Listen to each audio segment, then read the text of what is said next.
through ACT, the key trains curriculum, and the testing for 2 years. That's already in place. So, excuse me, what can a student do? What is the CRC specifically going to do for a student? Is it soft skills? Is that what we're talking about? No, we're talking about 3 areas. We're talking about math, reading, and locating for information. Those are the 3 areas of a CRC test. CRC test is being used by some of our industry partners. It's a pre-employment requirement. There's 4 levels to a CRC test. There's bronze, there's gold, silver, and platinum. And depending upon what the industry requires, they will require a different certificate.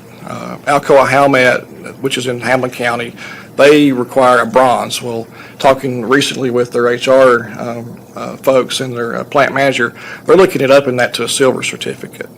I guess the largest employer in East Tennessee, probably Eastman Chemical, they require a CRC test for every employee, whether it's an engineer or the production worker.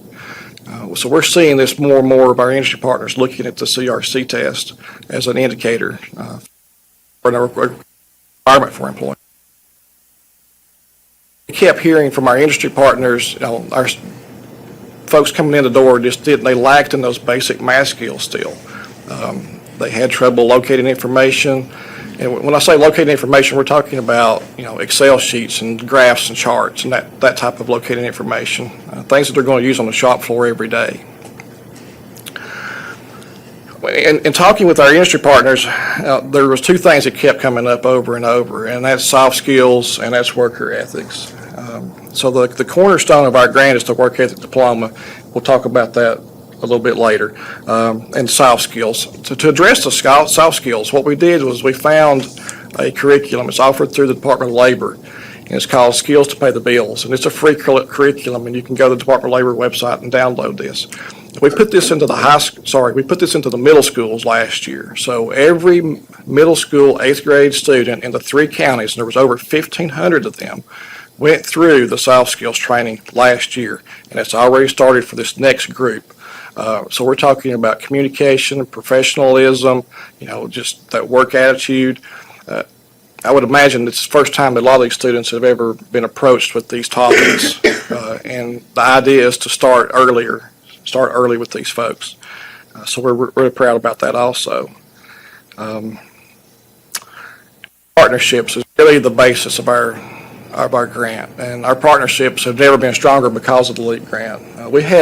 We felt like at the TCAT we had strong partnerships before, but now we are in, weekly conversations with folks who we weren't before, and that would be our CTE directors in our 3 counties, the school directors in the 3 counties. So these conversations about what we need to address and align labor and education together, those partnerships are way stronger now than they've ever been. So we're really excited about that.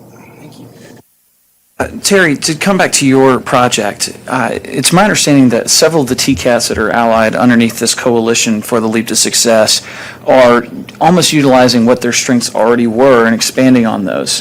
Different TCATs, for example, would be working on tool and die or offering welding. Is that a product of employer engagement, or was that a strategic effort from you to distribute out this equipment? No, actually, that was all of our entire project was based upon what industry needed. And again, if you can kind of envision in West Tennessee, particularly Jackson State is 14 county service area, that's over 7,000 square miles. So you've got a lot that are work. That was all industry. Technically, there were 7 different TCAT locations that welding, and I'll use that as an example. Jackson State doesn't offer welding. Our TCATs do a beautiful job. They take care of all the welders in West Tennessee. Each of those areas, if it was in Crump or 100 miles away over in Lexington or wherever you were, all of those industries still needed welders. So what we find, and you guys may find so in rural areas, go to the school, That's the visionary. So you wanted to make sure that, but each of those industries, we had support, because initially when it came back with all of these needing welding, we went, really? And then you looked at the support letters from the industries. Yep, they needed welding. What we're having a hard time with, quite honestly, is that a lot of the kids start out in welding and they'll be hired away before they become a completer. Proper check mark from THEC that we met the need of the employer because they didn't finish their diploma or their credential with that. Actually, now, at McKinsey, I wanted a robot production. Solid background was there, and the justification was there from their local employer. But the TCAT wasn't, they could back it grant.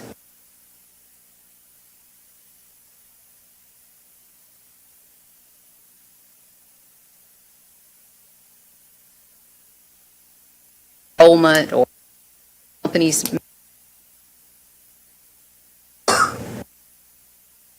All right, you mentioned before how you have added 2 new counties to the fold since we started this process. Much of what you're working on right now is dual enrollment credit and offering that for students. Can you talk to us a little bit more about how that engagement level has worked for post-secondary institutions coming into a high school and explaining how those collaborations are taking place? When we first started, we already had some dual enrollment, the TCAT. But again, the grant was more from the community and from our Workforce and Education Board. And what they were saying was that we were doing a good job with career exploration. But then when they went into high school, there wasn't an opportunity for them to continue in that pipeline. So while we were doing career fairs, parental involvement, we were taking tours to our higher education institutions, the students didn't have an opportunity to do that hands-on to get that training in high school. And again, we had the strong partnerships after high school, but we're not getting them in the pipeline quick enough. We weren't getting them exposed to that. So the LEAP grant, what that did was allow our higher education institutions to go into the high schools and to get those students involved in activities that focused around advanced manufacturing and to offer them dual enrollment credit for the TCAT, and that credit could transfer into a community college, or, it's never been the goal for them just to come to the TCAT, and that's something that we have been very diligent about doing as a TCAT.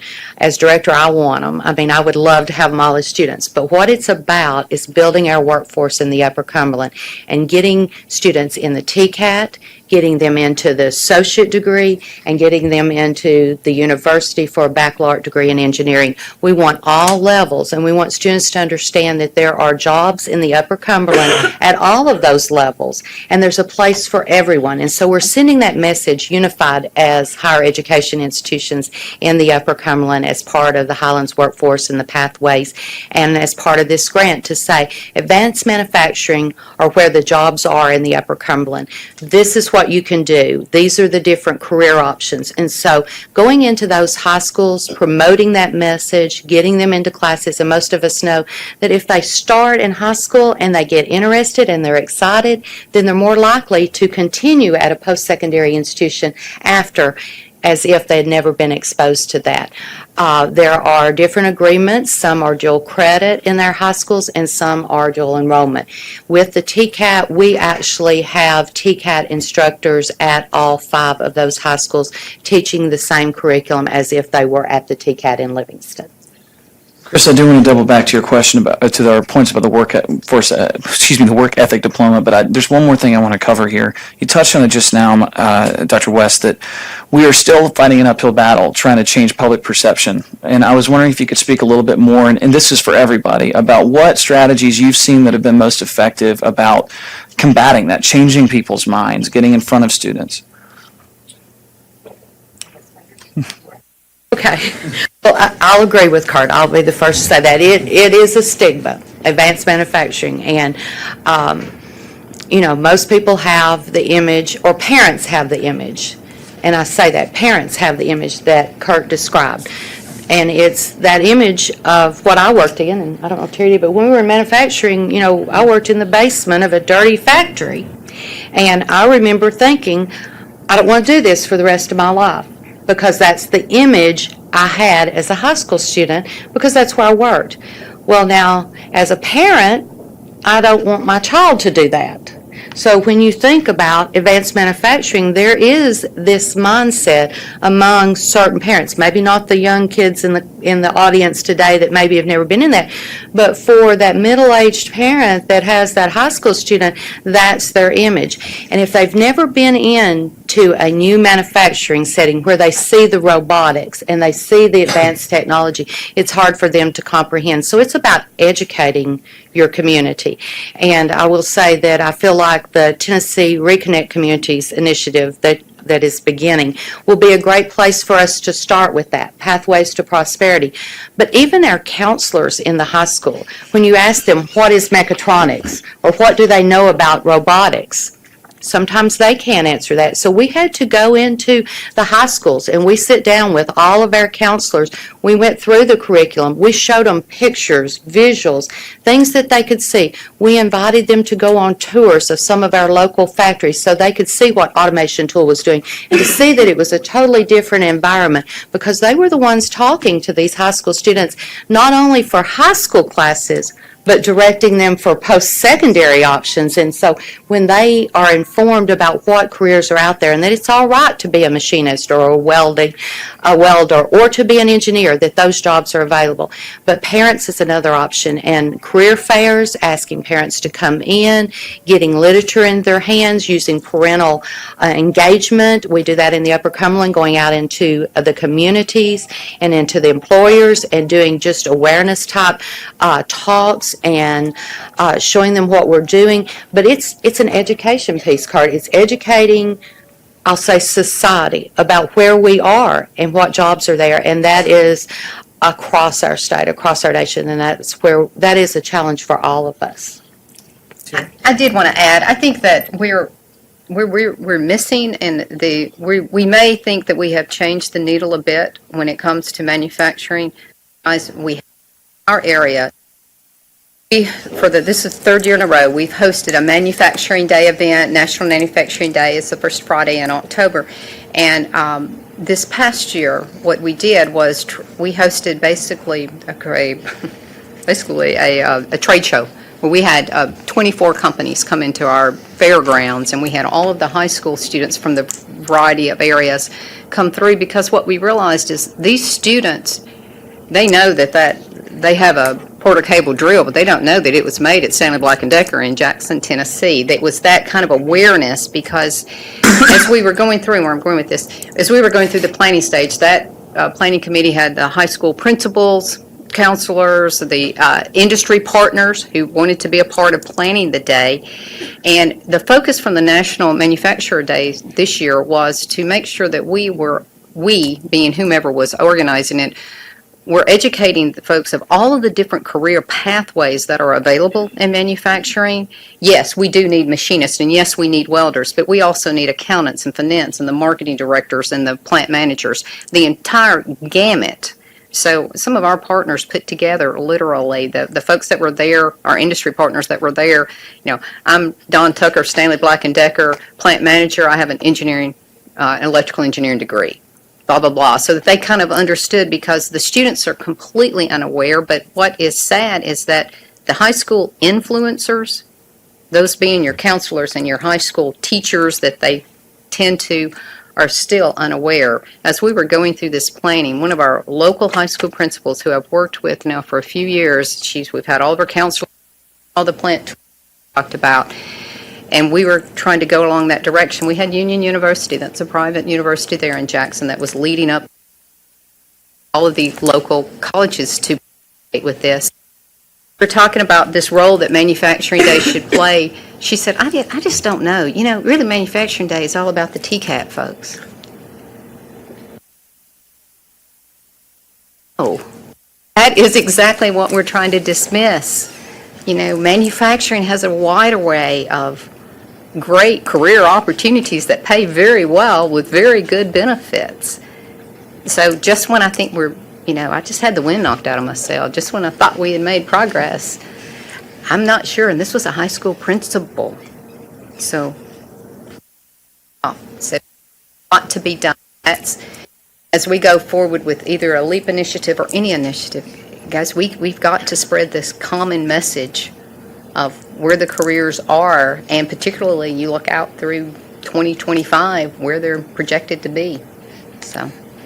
Chris, I think this is a great opportunity to segue over to where high school principals there are some that are engaged, and we are moving in the right direction in various parts of our state.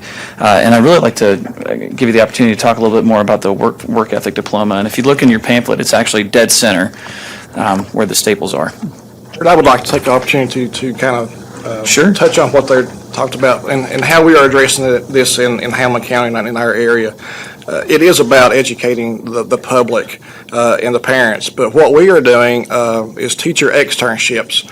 And we've discovered that the teachers and the counselors, they don't understand what's going on in manufacturing at all. And this came out of Mayor Britton's initiatives in 2012. And what we've done in 2014, we had 40 STEM teachers from Hamlin County, and they spent 2 weeks of this externship. And they visited TCAP Morristown, and we went through all the shops, and we specifically sat down with them, with our instructors and the teachers, and showed them how math applies that they're teaching in real world settings. And it was the first time that these teachers had ever seen how this math was applied. They didn't have a clue about it. They could do the math problems, and being a machine tool instructor for 19 years, I can understand this. I get students that come in, and they can work math problems all day long. You put that same math problem, a very basic math problem, in word form, and they don't know where to start. So what the teachers, they were like little sponges. They were like, okay, give us your curriculum, give us sample tests, give us information that we can take back. And it changed the way that they taught in the classroom. They also, as part of this externship, they spend a week in industry. So they go out and they spend an entire week with engineers out there on the shop floor, with the production people, with the maintenance workers. They see every aspect of how this manufacturing facility works in a week.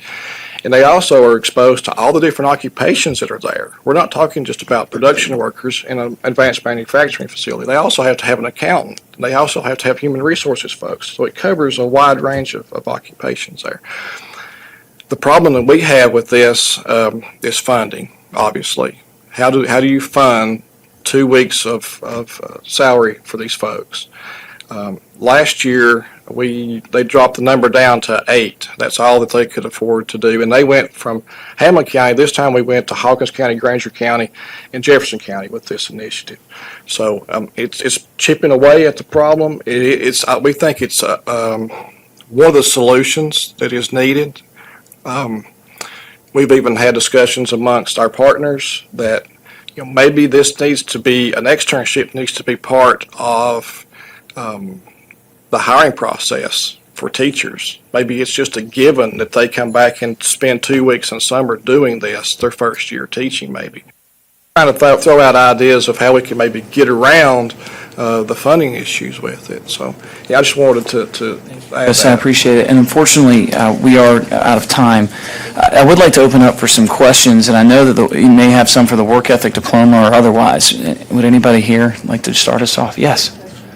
First, I'd love to thank all three of you for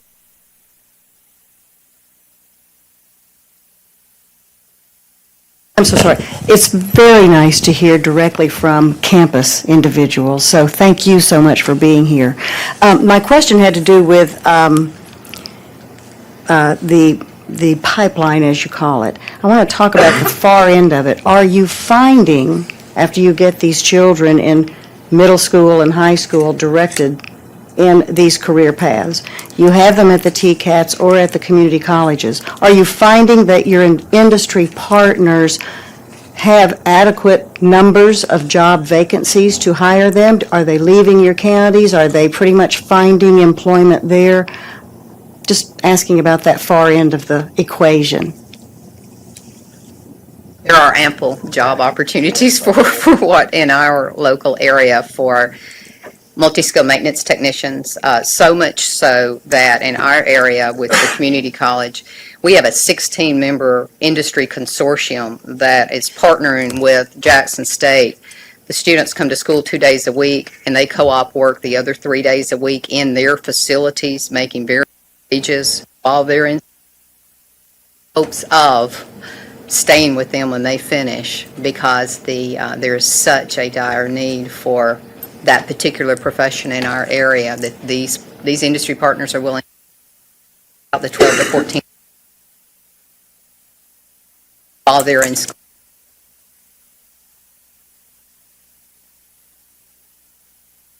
If you could just talk them into doing that and not taking them away full-time. Well, the agreement that we made with our consortium members with this advanced manufacturing technician, that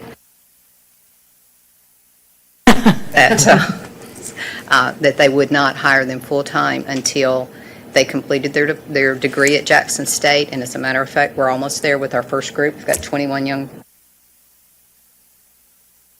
3 of the firms have called really not hire them. And so I said, well, I don't really care what you do internally at your company, as long as you allow them to come with us, cohort group. Very lucrative on doing that, but they're meeting the demand. If I may add to that as well, all of our projects were required to demonstrate with data an actual demand and a projected demand. And so that's really the basis and foundation for all of these projects. I'm guessing as you go forward, that data will include correlations and measurable connection between what you're doing and jobs. That's In what you hope they'll get jobs in. And actually, this whole issue of people hiring before they finish, I mean, there is a little bit of us that would say, you accomplished what you want to do. You've got skilled people into the workforce with a skill, and once they get in the job, they're going to actually do more to become a technician than they are in that schooling environment. So, at some point, we probably ought to think through ways for that gap to be either incentivized on one end or the other, or for it to be legitimized as a success. I haven't thought about that, but my first thought is, well, good for the kid that got the welding job before he completed his. Good in one sense, but not in the other. looking for the find the funding. Not going to get their. I get that, and that's why one of my questions is, should it be a complete, that's an issue that we don't want to have unintended consequences, and that's something just to consider going forward. But That's a great point. Kurt, if I can, you hit the nail on the head a moment ago. I think a lot of the breakdown is at that high school level and the guidance counselor and school leadership level, and I've seen that. I've been in some of these facilities around the state, and it blows me away the skills some of these young men and women have on the manufacturing floor, and the type of facility they're working in. And I don't know exactly how we can continue to chip away at the myth of what manufacturing was, and let people really understand the real career paths they can have. And just because you're starting at one level in organization doesn't mean you're at that level forever, but it's certainly a great entry point with great skills that can take you many different places. So I'm certainly open to ideas and however I can help sell that at whatever level. And the second thing is, whenever we had our education summit a couple years back that the governor and two speakers convened, one of the things that we heard from employers was one of the biggest impediments to hiring people was drug testing and the ability to pass a drug test. I'd just be curious. I noticed, Mr. Edmonds, in your material you talked about how they have to be drug-free. Do we test them when they're in this program? Are tested. It's voluntary. There were some issues, legalities with the school systems and with the school boards specifically on making it mandatory.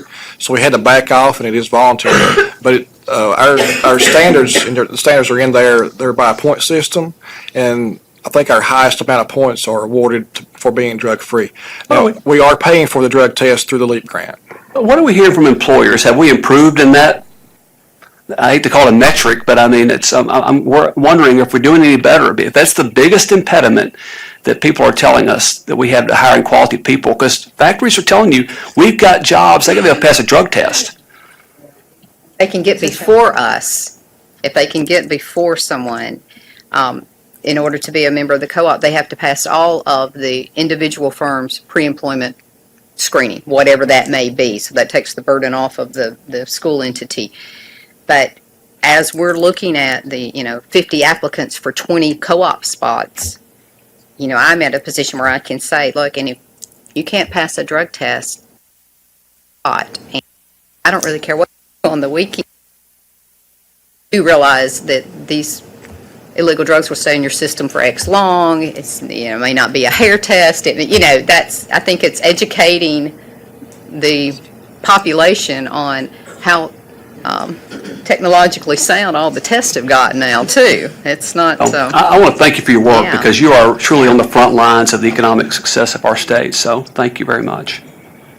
I have one other quick little comment about, I love what you're doing. Our company we have 950 people, and 750 of them are welders, plumbers, pipe fitters, electricians, and I have the pain of unskilled workforce available to our company and all the problems that come with that. So I love what you're doing, and we face the construction industry faces that perception issue. I encourage you on this: teacher, principal, educator, coming to companies, discussing career paths that don't look like what they think they do, and specifically discussing financial reward for students. I know my own kids, when they were picking out their degrees, they wanted to know whether this engineer made more than this engineer. And I'm kind of like, down the road that might not matter, guys, but it does to them when they're 17, 18, thinking it out. Specifics about career paths and the financial reward associated with those, you're probably doing that. But when their teachers know, hey, you can make $45,000 doing this, their parents and everyone around says, you know what, that legitimizes that particular career, and it's a really a good piece. That's part of what our teacher externships are seeing, and we're addressing that. Our students are leaving, in a lot of cases, they're leaving at a higher wage than what the teachers are sitting there that we're trying to educate. And they're like, okay, we wish we had a do-over here, because I have $40,000 worth of debt and I make X amount of dollars, and now we have a student that is debt-free leaving the TCAT at a wage that is equal to or greater than they are. And I did want to just add one thing, though. And also a stigma with field need to be specifically for the CTE groups. The CTE instructors, they get it. It's the folks, it's the English professors and the science professors, those that have exposure, that really need exposure to what you're talking about. So that's often in our group, that's who we're, when you get tours, you get the CTE teachers, they understand it. It's the rest of the balance that needs help. one thing that we see in our area is we're lacking in actual career guidance counselors in the high schools. We have guidance counselors, but they're not dedicated to the task at hand. Just wanted to add that. Dr. West, you talked about particularly the students that are taking these classes, either dual enrollment or dual credit in your high schools that you've set that up. Those are TCAT instructors. Tell me how the state money flows, either through the high school or through the TCAT. How does the money flow, and how does that work with dual enrollment? Okay, so I'm paying for the TCAT instructor, so it's coming out of my budget. And then we are using dual enrollment lottery money, because they are dual enrolled students, to help offset that cost along with the county offsetting. So we look at the entire cost, and it's different from different TCATs, but in our area with our grant, when we looked at it, when we went into the partnership, we would take and we would do the dual enrollment. I fund that out of my budget to begin with. And then we use our dual enrollment lottery money, and then the difference that's left over, that's shared between the county and the TCAT. And it was a And- commitment that we made up They're front. counted as high school students at that point in time? They get dual enrollment credit at the high school. They're a TCAT, but they get dual enrollment credit at the high school. So they get credit for a high school class for their college class that they're getting with us. That's their dual enrollment. I just wanted to thank the commission one more time and thank my panelists. Thank you so much for making this trek and this beautiful sunny day we had out today. If there's no more questions, I'd like to let them rejoin the group. Thank you. Terry, Myra, Chris, thank you very much. This is very informative. Kurt, thank you. Yep. That really is, as Secretary Hargett said, these are on the front lines of solving the drive to 55 and us sort of changing the culture of how we approach these educational challenges. And I hope this is a sort of permanent feature of the landscape going forward.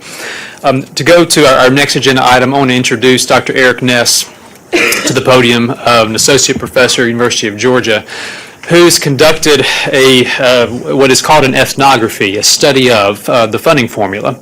And he will tell you all about this. This is a study commissioned by THEC via a grant we got from the Ford Foundation to really look at the impacts of the formula on campuses. What types of policies is it encouraging? What are the policy trade-offs, the good and the bad? And Eric, who's familiar probably to many of you who served here on the THEC staff from 2002 to 2005 or so, yeah, and has done a lot of research in this area and is a tenured professor at the University of Georgia. So, Eric, let me turn the podium over to you and have you go through your study. Great. Well, thank you, Russ, and thank you for the opportunity to be here. I also want to thank Dr. Rhoda and David Wright also for their support along the way and making this opportunity possible to conduct this work on campus response to the outcomes-based formula. I also want to recognize our full research team, Mary Dupree, who is now a PhD graduate of the Institute of Higher Education at the University of Georgia, and her dissertation was nationally recognized by the Politics of Education Association, and Anissa Gondola, who is a PhD student, but also on faculty now at Southern Methodist University, and is a Ford Foundation dissertation fellow, so has another connection to the Ford Foundation. And I'm here reporting on what is a full team project from the three of us. And so let's get to it. As Russ mentioned, our study uses ethnographic methods to examine how 4 campuses responded to the outcomes-based formula and more broadly to the Complete College Tennessee Act. You can see here the 4 campuses, and we identified these using a most different design selection. You can see there's 2 four-year institutions, 2 community colleges. They vary by system. We have 3 TBR institutions and a University of Tennessee system. All 3 grand divisions of the state are incorporated. And they also varied by their initial performance under the formula. So we had some campuses who were projected to fare fairly well by the outcomes-based formula, and other campuses that may have some challenges.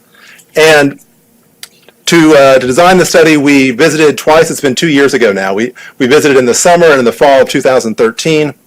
We reviewed documents before these visits and then interviewed a range of participants and observed various events. We used inductive and deductive coding practices. I'd be happy to take all the questions you have about our research methodology. I'm sure there will be many. This is a quick snapshot of the folks who were participated in our study. We're so grateful for your participation. You can see it varies by the position that they had at the campuses. We interviewed folks at the senior level, but we're also eager to hear from students, from faculty, and from the directors and managers on the front lines of these initiatives. We also observed 19 events in total, ranging from planning committee meetings to faculty senate and student focus group events. And for each of these 4 cases in our report, which is now available, I guess, on the THEC website, we have a full case narrative for each of these cases that you may find more information about the full campus response. For today, I'm going to focus on our overarching findings and recommendations that stem from the full study. And there are these four. The first observation or finding that we quickly identified is what we characterize as our overarching finding, is that there are robust completion efforts across all four campuses. So we expected to see college campuses focused on completion. By the way, many of them reminded us they were focused on completion before the outcomes-based formula was adopted. But there was clearly a wide range of initiatives that were initiated and continued. These next three come from natural language from the respondents in our study. The first one, that it's the right thing to do, that we're competitors of a sort, but we're also colleagues. And then finally, the formula assumes a level playing field, and it's not. And so I'll take these one by one with a quote that we think represents a broader range of data points that support our thematic findings. And the first one here is from a University of Tennessee Knoxville administrator not saying that we weren't concerned about retention and graduation before, but the funding model was not based on that. It was based on headcount. So once some of that shifted, the priorities that I've been engaged with in my career at the university easily became number 1 and 2 on agendas. They no longer were, well, we'll get to it next week, or we just can't deal with that right now. We're focused on this, but rather, no, what can you tell us about this? And so this respondent was highlighting how the priority level at their campus shifted as a result of the outcomes-based formula. And in fact, we found that across all 4 campuses, there were a range of planning efforts and a priority level. Some of the initiatives, there's appendices in the report that list the range of initiatives on each of the 4 campuses, and they include things like adopting a new advising software, implementing new one-stop shop physical places and also virtual areas for students to go to one single place to get their registration and financial aid and their bursar work done, and also things as seemingly simple as eliminating a $25 graduation fee at Pellissippi State Community College, which seemed a minor hurdle that had more, causing perhaps more challenges to completion than the revenue that it was generating. For our second finding of it's the right thing to do was a common response across all 4 campuses. And this is from a senior administrator at Southwest Tennessee Community College who said, we're not going to complain. You know, I've made the most compelling case I could make. Nothing's going to be done. This is what we've got. We're not going to complain. We're going to make it work. And that's the mindset we have here. The outcomes-based, I think it's wonderful. I don't think we ought to be looking at inputs. Inputs don't really tell you anything. The output formula is what it ought to be.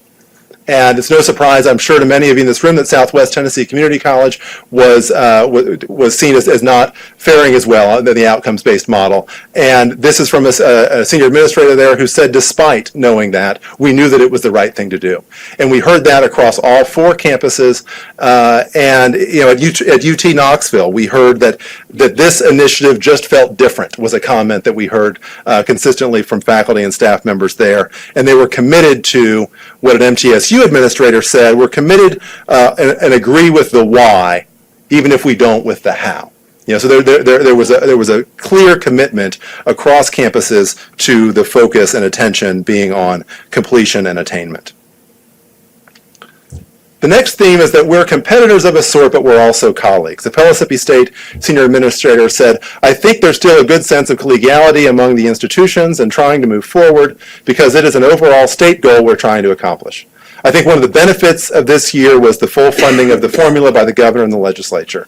I think it gets trickier when it's not fully funded, and then really you see institutions who are taking dollars from other institutions through performance. I think if that happens year after year, it could create some tension or real issues. And respondents varied quite a bit on the extent to which they saw this formula supporting the idea of competition among institutions and the collegiality that has been a longstanding tradition here across the campuses. Overall, it sided more with the colleagues. And I think this quote represents the concern going forward, that it could lead to a competitive environment that would compromise the collegiality that has been in place. There were we interviewed folks at system offices as well, and they highlighted the role that system offices are doing to help spread good ideas and try to create these consistent communication across campuses, but there was always a tension between competition and these other sharing relationships. The final thematic finding we have is that the formula assumes a level playing field, and it's not. And this comes from a Middle Tennessee State senior administrator who says, the formula assumes, I think, that everyone's equal, and everyone's not equal by any stretch. We've got some good students, but at the same time, the bulk of students, or a significant number of those students, just didn't get it, and we're stuck with them. We're getting graded on how we get them through, when in fact, you ought to have more resources to help those students. I think that's our concern with the formula, that it just assumes a level playing field, and it's not. And so there was, this represents an opinion that we heard from some campuses more than other, but was consistent. The idea that that this was the formula, although there is variation clearly on weighting at the institution level, that there was still some basic assumptions of assuming a level playing field, particularly with the premiums for target populations. One of the ideas that became a metaphor that struck us between the community colleges in our study about a bridge metaphor. So many of you may know the University of Tennessee Knoxville and Pellissippi State Community College have a bridge program that they've adopted that encourages transfer from students from Pellissippi Community College to the flagship institution after 1 year. And at Southwest Tennessee Community College, the Bridges program we observed there, Mary observed, was a Bridges Out of Poverty seminar where they brought in a national expert to talk with faculty and staff, a required event, to learn about the culture of poverty and the challenges that poses to students and families from those backgrounds. And so the contexts of Pellissippi State Community College and Southwest Tennessee Community College seemed to us to be strikingly different. And more importantly, seemed that we got that impression from talking with folks at those two institutions. And this quote, this theme rather, emerged from those discussions.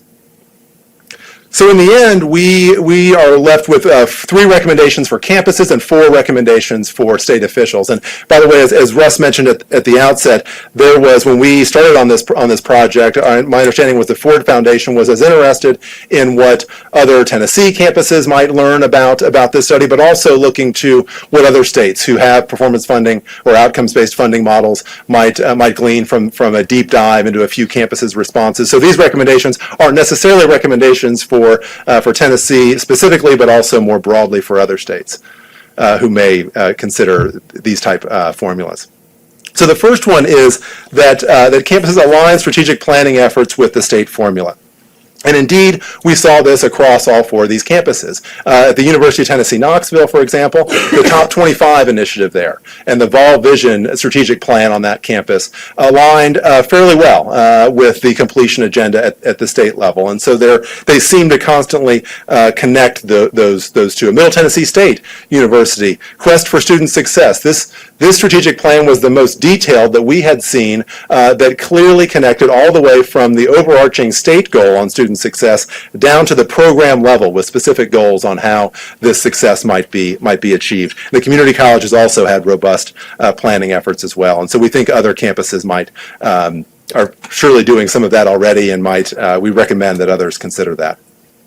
One recommendation that also emerges from our experience on all 4 campuses was that campuses prioritize student learning. Again, campuses clearly are doing this, but in our conversations with students at all 4 of the campuses, students expressed some concern that the institution may be prioritizing efficiency in the attainment and completion above student learning, and being some of the responses from campuses in our study and of other campuses that we're familiar with has been to encourage students or implement policies that have students select a major or a meta major earlier in their career. And we had feedback from students suggesting that they felt a bit forced too early into those opinions. So this is something that we recommend that campuses continue to prioritize student learning.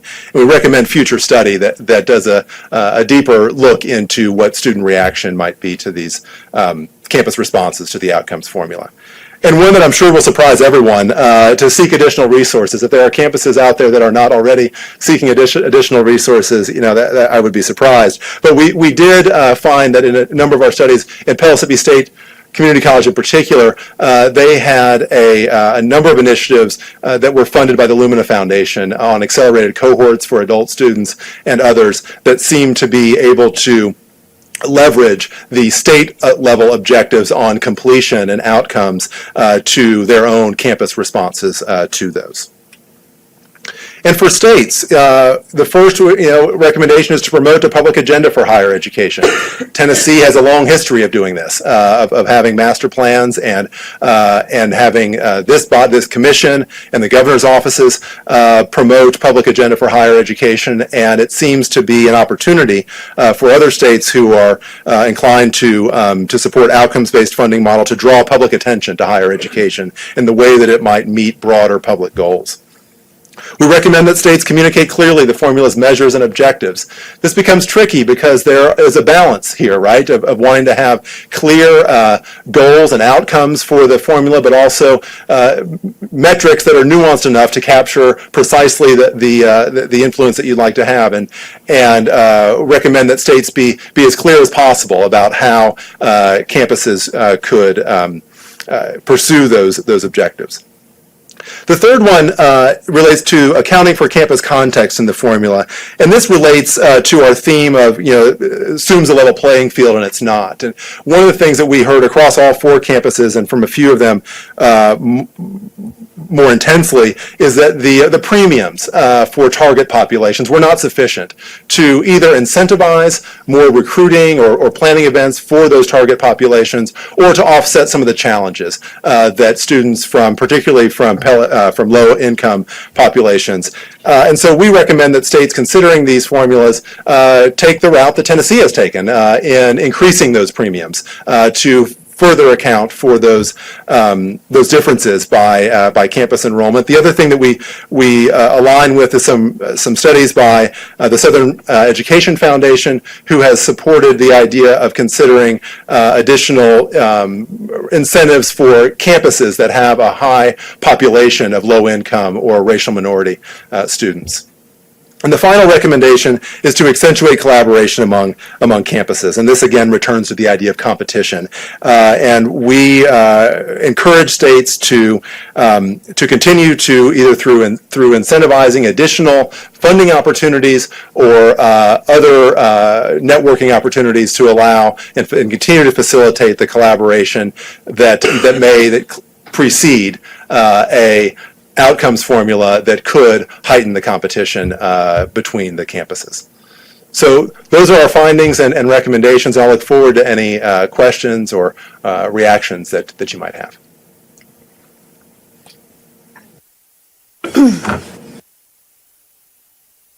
In your initial findings, the individual who was an administrator at Pellissippi, the quote was, institutions take money from other institutions through performance. And my first reaction to that was, that sounds like a good thing to me. That sounds like something we should encourage everywhere. In your recommendations for states, number 3 and 4, are you trying to dissuade that? I mean, we really don't want our institutions to perform so well that some may take some of the dollars away from others? I think it's more, so this, you're right, her impression was that it was based on performance. Our recommendation is based on the idea that there are natural tensions that these formulas may create. And so what we've heard from campuses is that while enrollment managers, for example, on campuses may have previously shared strategies on or challenges that may be less likely to occur if they're going to be funded, high stakes funded based solely on performance. And I guess the recommendation is that perhaps we were intentional about making our recommendations, highlighting some possible challenges, but not being too prescriptive. We recognize that the folks in this room may be better able to craft the specific policies, but it seems to me anyway that there may be other state policies that could offset some of the competitive influences that would compromise the lack of collegiality across the campuses. So if campuses all of a sudden feel that they are in such high stakes competition with one another that they're not willing to share their good ideas, then that could possibly have a negative influence on the health of the systems and perhaps more importantly the cross-pollination of good ideas. Thank you. Your recommendations on students, you said prioritize student learning. Was that what it said? Prioritize Yes, sir. student learning. And let me be clear, you are recommending that universities ask students to early on declare a major. Is that correct? No, in fact, I think what we're saying is that students on some campuses said that they felt pressure to declare a major too soon, and that they didn't see they felt forced into a major without knowing precisely where they wanted to focus yet. Does that make sense? And so our recommendation is, again, this idea that there may be unintended consequences of some of the outcomes-based formula, some of the responses by campuses that would, in an effort to increase attainment and to increase completion, would focus students into declaring majors earlier. And the unintended consequence might be that students may not feel like they have had a full opportunity to explore their desired major if they had more time. There are clear tensions on both sides. Yeah, there's a tension with that because I think the studies also indicate that if they do declare a major and focus on that they become far more efficient through the system. Isn't that also part of it? That's my understanding of what Complete College America reports as the effect of those. And I think what we're saying is that from our study and the students that we talked to in our study, there was concern about that. And I also recognize that our study is not specifically focused on student learning, so we tag this as an item that we think there should be more study to understand better students' perceptions of how their experience is being influenced by I these also responses. recall at the time this was done, or similar to it, that there was a concern expressed by some universities that they themselves wouldn't lower standards to push, but they were concerned some of their other institutions might take. Did you get any of that kind of response in this discussion as well? Is there any concern of that nature going on? Well, I think we didn't hear as much about, concern that the university down the road was doing that, but we're not. We did hear from faculty and from senior administrators in particular that they were not lowering standards, to meet a certain criteria. But I think there were a number of, in fact, one of the quotes here reflects this, that there were campuses who felt very committed to their access-oriented missions. And in fact, at Southwest, for example, I think this is in the case narrative in the Southwest case, one of the senior administrators there made a case to the executive board to start introducing higher admission standards. And that was ultimately decided that went against what the overall mission was for that institution. And so I think there's a tension on campuses between what the protecting their access-oriented mission along with attention to how to get those students then to more efficiently complete. Eric, a couple years ago, we had an opportunity to make a special request. Unfortunately, it was not funded, but we had the opportunity to make a special request, and we asked our chancellors at the University of Tennessee, what's the one thing that would help with the CCTA? If you had to pick one thing, and to a person, our chancellors all said, we need more advisors. We need academic advisors, and that would solve the problem of picking a major, because if it's done well, it doesn't matter when it happens. It would solve a lot of the problems about the students who may need additional support. We're still striving to increase the number of professional advisors that we have that can do career counseling as well as which course to take when. But I mean, that if we had one magic bullet, that's the one that we would ask for. It would solve an awful lot of these problems. Well, and you'll see that in those appendices across all 4 campuses, advising initiatives feature prominently on all 4 of those. So I think I'm glad to hear that.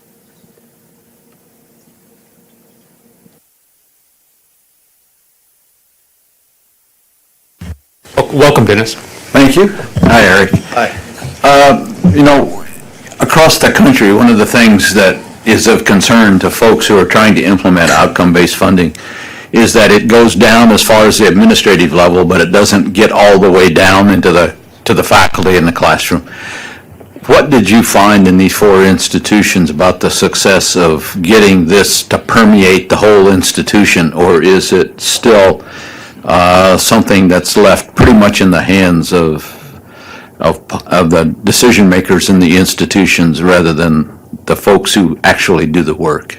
Right. Now, we found different. There was variation by campus. I think some campuses were much more attuned to focusing their internal strategic initiatives and planning efforts more directly on to the metrics in the formula. So on some campuses, at Pellissippi State Community College, for example, there was very clear understanding at even the director of certain student services programs, an awareness of the outcomes-based formula and the way in which their specific advising program or the transfer program, how it aligned to broader straight objectives. In other campuses, they were still very aware of the initiatives that they were implementing, but were less aware of the broader environment. And that doesn't necessarily mean that one institution is any more or less committed to responding to the formula, just that, some institutions, I think, did a better job of communicating, why that was the case. One of the things that we really had a lot of conversations with, and ultimately in the report, were I hope clear, is that it's tough for us to say, given our research design, whether these campus initiatives are in direct response to the outcomes-based formula, right? I mean, we talked to more than 100 people at campuses and systems, and we observed almost 20 events across the system. But for us to assume some level of cause, that what they're doing as a result of this is, we recognize that's not possible. But and so respondents varied quite a bit in the way in which they perceived the specific programs to be a direct response to the formula, or just mentioned them as broader completion initiatives. And so I think, to answer your question, Dennis, I think there were some campuses that all the way it permeated down to faculty and staff levels where it seemed to be more of a direct response. They were citing the outcomes-based formula, whereas in other campuses, they were more familiar with the campus level initiatives and objectives. Eric, let me make a few comments if I may. First, let me compliment Eric and Mary and Denisa for the research. There is an emerging but still fairly shallow body of research on the modern era funding formulas that this looks at, and so this is a key contribution to that. Let me also express appreciation for the distance that Eric required us to keep from his research. I remember at one point I kind of very humbly suggested certain schools I thought might be a good schools to look at, and a few weeks later he emails back the list that he was going to go look at, and thank you very much. So, he insisted on that, and that was the right thing to do, and that protects the integrity of the work. I think we learned from this. Eric presented to the Formative View Committee back in the summer or spring, I forget when exactly, and this is a complex task, and we tried to learn from it. I think it sort of illustrates the importance of the Quality Assurance Program, which Betty Dandridge Johnson and Victoria Harpool here operate, emphasizing student learning. The premiums for underprepared, for adult, for low income, that's an attempt to try to not level the playing field, but make it a little less unequal. So we try to learn from this as we go. So it really helped us along the way, and it's a key contribution to the research. And so, Eric, I applaud you and Mary and Denisa for this. Thank you again for the opportunity. We really enjoyed learning more about the systems and these 4 campuses. Thank you. Eric, and Mr. Chairman, I'd recommend a break to about 2:45 or so, if that's Great. okay. Sounds All right, good. yeah, we'll take a break.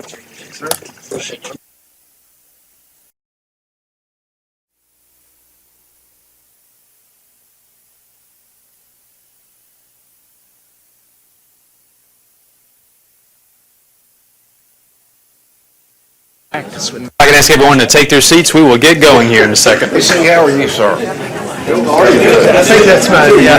You doing all right? Enjoying all that free time? The next item on this afternoon's work session agenda is the overview of the 2016-17 funding recommendations, and I will ask Crystal Collins and Stephen Gentile, who are on the finance policy staff, to present these. And while they're getting themselves ready, this is the usual array of components that we bring to you. This, of course, includes tuition recommendations, the state funding recommendations using the formula, as well as capital and financial aid recommendations. And even though it's usual in the sense that it's always in this chronology, there's some new components this year, and there's some different philosophical approaches we've taken this year. This, by the way, when we bring all these components to you together at this time, hasn't always been that way. We've not always considered all of these financial levers at the same meeting. We would at times in the past have done these rather piecemeal throughout the year. Part of what over the last several years we've tried to do is to have a more coherent financial recommendation package, which is why all those components are included here today. So with that as a very brief background, let me ask Crystal and Stephen to go through the material for us. And by the way, the items in their notebooks I should refer them to? Or Yes. So for the operating budgets, that's item 1C. The tuition and fees is item 1D. And then capital is 1E. And we'll be sure to try and mention that as we're going through. our way. Yes. Thank you, Dr. Deaton, Chairman Cope, members of the commission. I'd like to start off with just a brief series of thank yous. This is a yeoman's task, to say the least. It begins in January, basically every year, and goes until November. But Stephen and I don't do it alone. We rely very heavily on staff here at THEC as well as at the systems. And just wanted to take a brief moment to say thank you to James Hawkins and Anamika Mazumdar in our policy in our data division for all their help with the student information systems, as well as Chris Tingle and Renee Morgan at TBR, and Dennis Hinksler and John Bowden Henderson at UT. We're going to start today with a brief discussion of fiscal policy trends before we move into our recommendations for affordability and tuition, operating, and capital. So many of you might actually be familiar with this slide. We do present it quite often here. It is a longitudinal look at the historical trend and the shift of the share of revenue per FTE across the last 30 years here in Tennessee. And what you'll notice is the light purple or blue bars at the bottom there, that is the state share of total revenue. And then the yellow bars at the top are the student share. And you'll notice while the total revenue, so when you add those together, has remained relatively stable over the last 30 years, the composition of that revenue has changed pretty dramatically. And what we're seeing is a movement towards the student being responsible for the majority of the revenue or cost required for education. If you think about this as a swinging pendulum, 30 years ago, so in the mid-'80s, what you're looking at is the pendulum swung all the way to the left, where the state was responsible for about 70% of the revenue. So state appropriations made up about 70% of the revenue per FTE. Now we have swung the complete opposite direction, and now students are right up next to the 70% of the revenue. So it's coming from tuition and fees. This is something that we've talked about for a long time, this idea of revenue per FTE.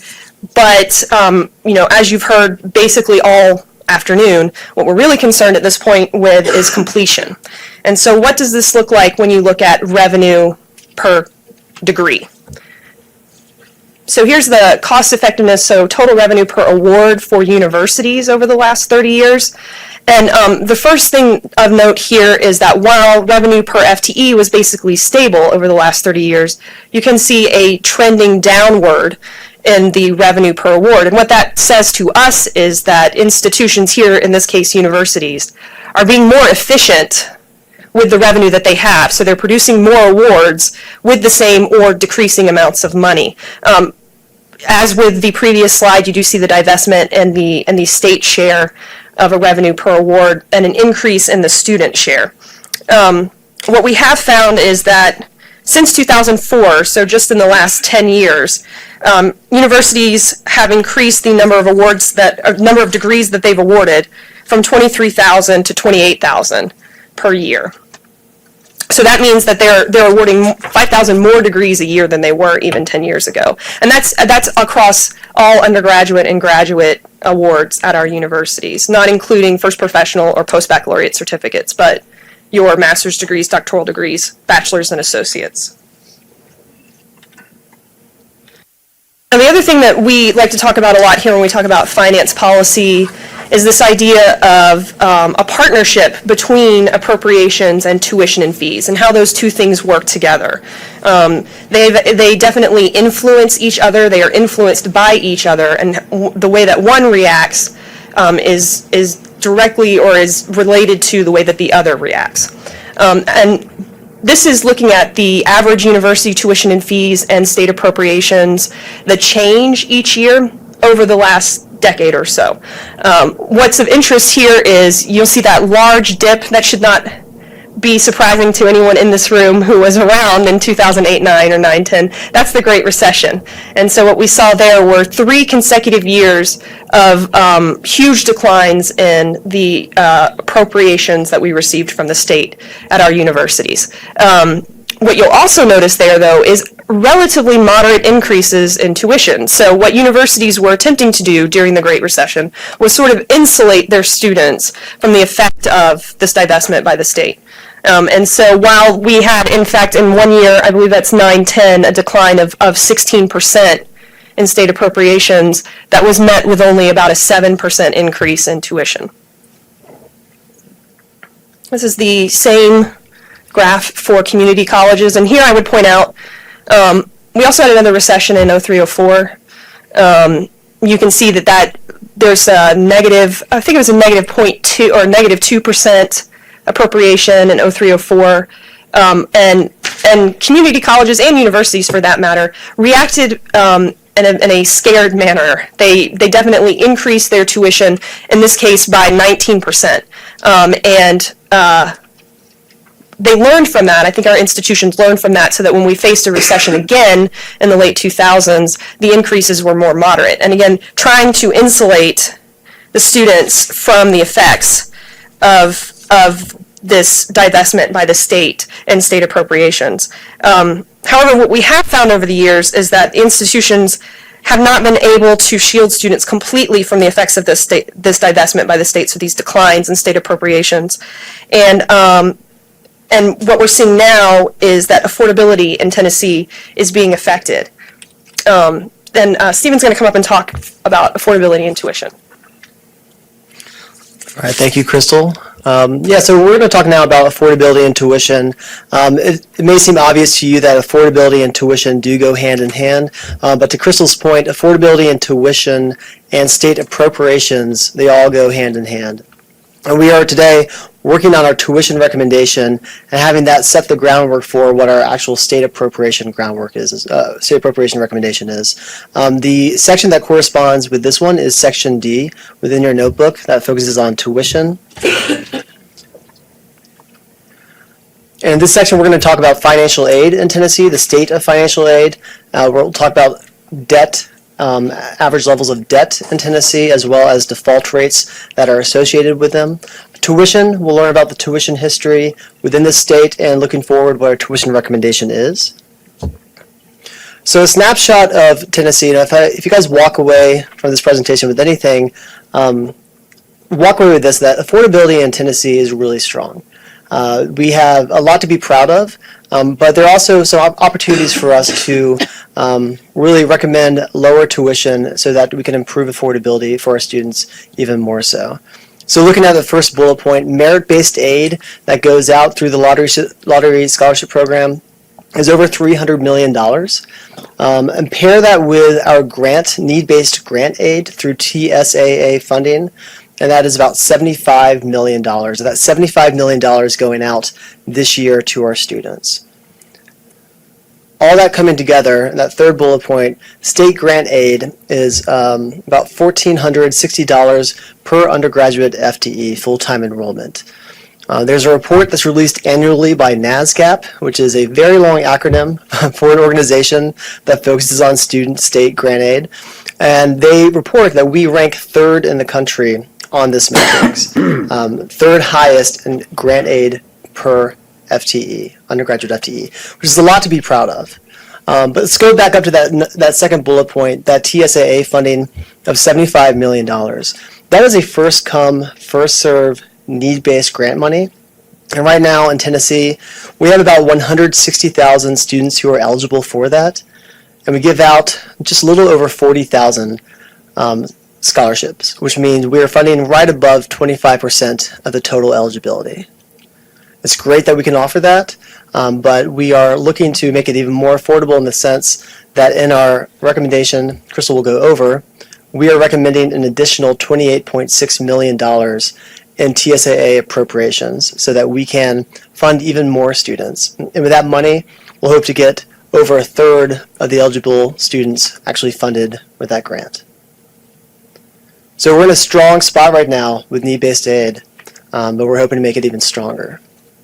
Average debt, this is by the Project on Student Debt. They release a report every year. The average debt of our four-year graduates, this is for the class of 2014, was $25,515. It's the 15th lowest debt amount in the country. Tennessee is the 15th lowest debt amount. It's great. We've been right around that ballpark for the last 5 years, going as high as 8th lowest debt in the country. To last year, we were down to 16, but we're still in a good area as far as debt goes. That number has increased over the last 5 years from 20,000 to 25,000. So students are taking on more debt, which is a national trend. We all hear about this in the news, and Tennessee is no different, but we're still on the lower end of that. And finally, default rate. I'll talk about what the default rate and how it's defined in a few slides, but basically, how many of the students who are in repayment are not able to pay back their loans. And we are right around the national average, 11.9%. The nation's at 11.8%. That has come down from a high of about 14.5% just a couple of years ago. That's 14.5% of Tennesseans defaulting on their loans. And that was also the national number as well. So again, affordability is in a very strong spot right now, but we aim to make it even stronger. Total recipients of grant money at our public institutions of higher education, there are over 260,000 students in higher education, in public higher education, and nearly over 100,000 of them receive a Pell Grant of some sort. A Pell Grant, by the way, is a federal grant money, so a lot of our students are dependent on that federal aid. An additional 25,000 on our public institutions are receiving TSAA funding, and 88,000 are receiving lottery scholarships. So with these three grants combined, we really go towards making education affordable. But it's important to know some institutions, some students are receiving all three, others are receiving 0 of those grants. And how this looks at as far as revenue goes. And I'm going to skip over to the right-hand side of this chart. The $1.36 billion in tuition revenue, roughly $680 million of that can be grant money. So let's go through this chart slowly. I'll just pick out community colleges. Community colleges received through their students' Pell Grants in 13-14 $165 million in Pell Grant awards. An additional $8 million in this TSAA need-based state grants, and $36 million in lottery funding. So total grants of $209,000, which compared to the tuition revenue taken by community colleges of $281,000, roughly 3/4 of that tuition is grant money. Now these are aggregate numbers. For some students, more than tuition is being paid for by grants. For others, no tuition is being paid for by grants. But it gives you an idea about how far our state and federal financial aid is going in comparison to costs. Look at TCATs, and you see that they are funded over 138.1%. This is a reminder that there are more to college costs than just tuition. There's book expenses, equipment, supplies, room and board, transportation costs as well. So grant money can be used to pay down those costs as well. For students who are not getting their tuition paid for by grants, they are relying on parents' income and assets, students' income and assets, but they're also relying on loans. This is a good transition into the default rate discussion. So the cohort default rate, you hear that talked about a lot in higher education, and that is defined as the percentage of the school's borrowers who enter loan repayment during a fiscal year within the next, and default within the next 3 years. So to break that down into manageable chunks, basically, students who graduate within a given year and have loans to pay are part of that cohort of a certain year. So right now, we're looking at 2012 cohort. If they had loans to pay, they have 3 years before they're counted as defaulting with that loan. This is also includes students who do not graduate but leave higher education and depart from higher education. If Crystal finally goes after that creative writing program that she's really interested in at TSU and decides to take a break for a while, she has 6 months to re-enroll in an institution, a 6-month grace period, and if she does not, she is now part of that cohort to start paying down her loans. And if she misses 9 consecutive payments of a loan, she has defaulted, and she's included in that numerator right there.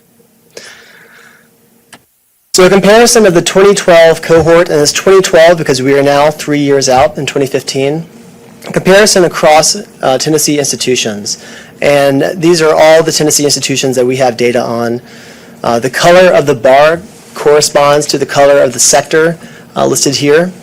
And you see it ranges all the way from 0%. There are actually 3 institutions you don't see at the very bottom there because they have a 0% default, all the way up to greater than 64% default rate. And they also span all different sectors. You've got very strong performances in proprietary institutions and poor performances in proprietary institutions. Strong in public, poor in public. How this relates to affordability. You see those 2 top bars at the very top. You have defaulting at 64% and at 45% roughly. These institutions have passed a threshold, and that threshold is 40% on a default rate in 1 year. When they pass that threshold, they will have their loan eligibility taken away from them for 2 fiscal years. For institutions that are getting really close to that 30% threshold, they're in hot water as well. If they have 3 years in a row of 30% defaulting, then they lose access to Pell Grants and loans for 2 fiscal years. We actually have 5 community colleges that they did not lose their eligibility because of default rates, but they no longer participate in the federal loan program. And that in part ensures, from their perspective, more affordability for those students as far as Pell Grants go, not taking on loans, but they are not up here right now as far as defaulting goes. Overall, student defaulting, those who've defaulted have stayed rather flat from last year to this year, and we'd like to thank our institutions, financial aid offices are working heavily to counsel students on mitigating default potentials.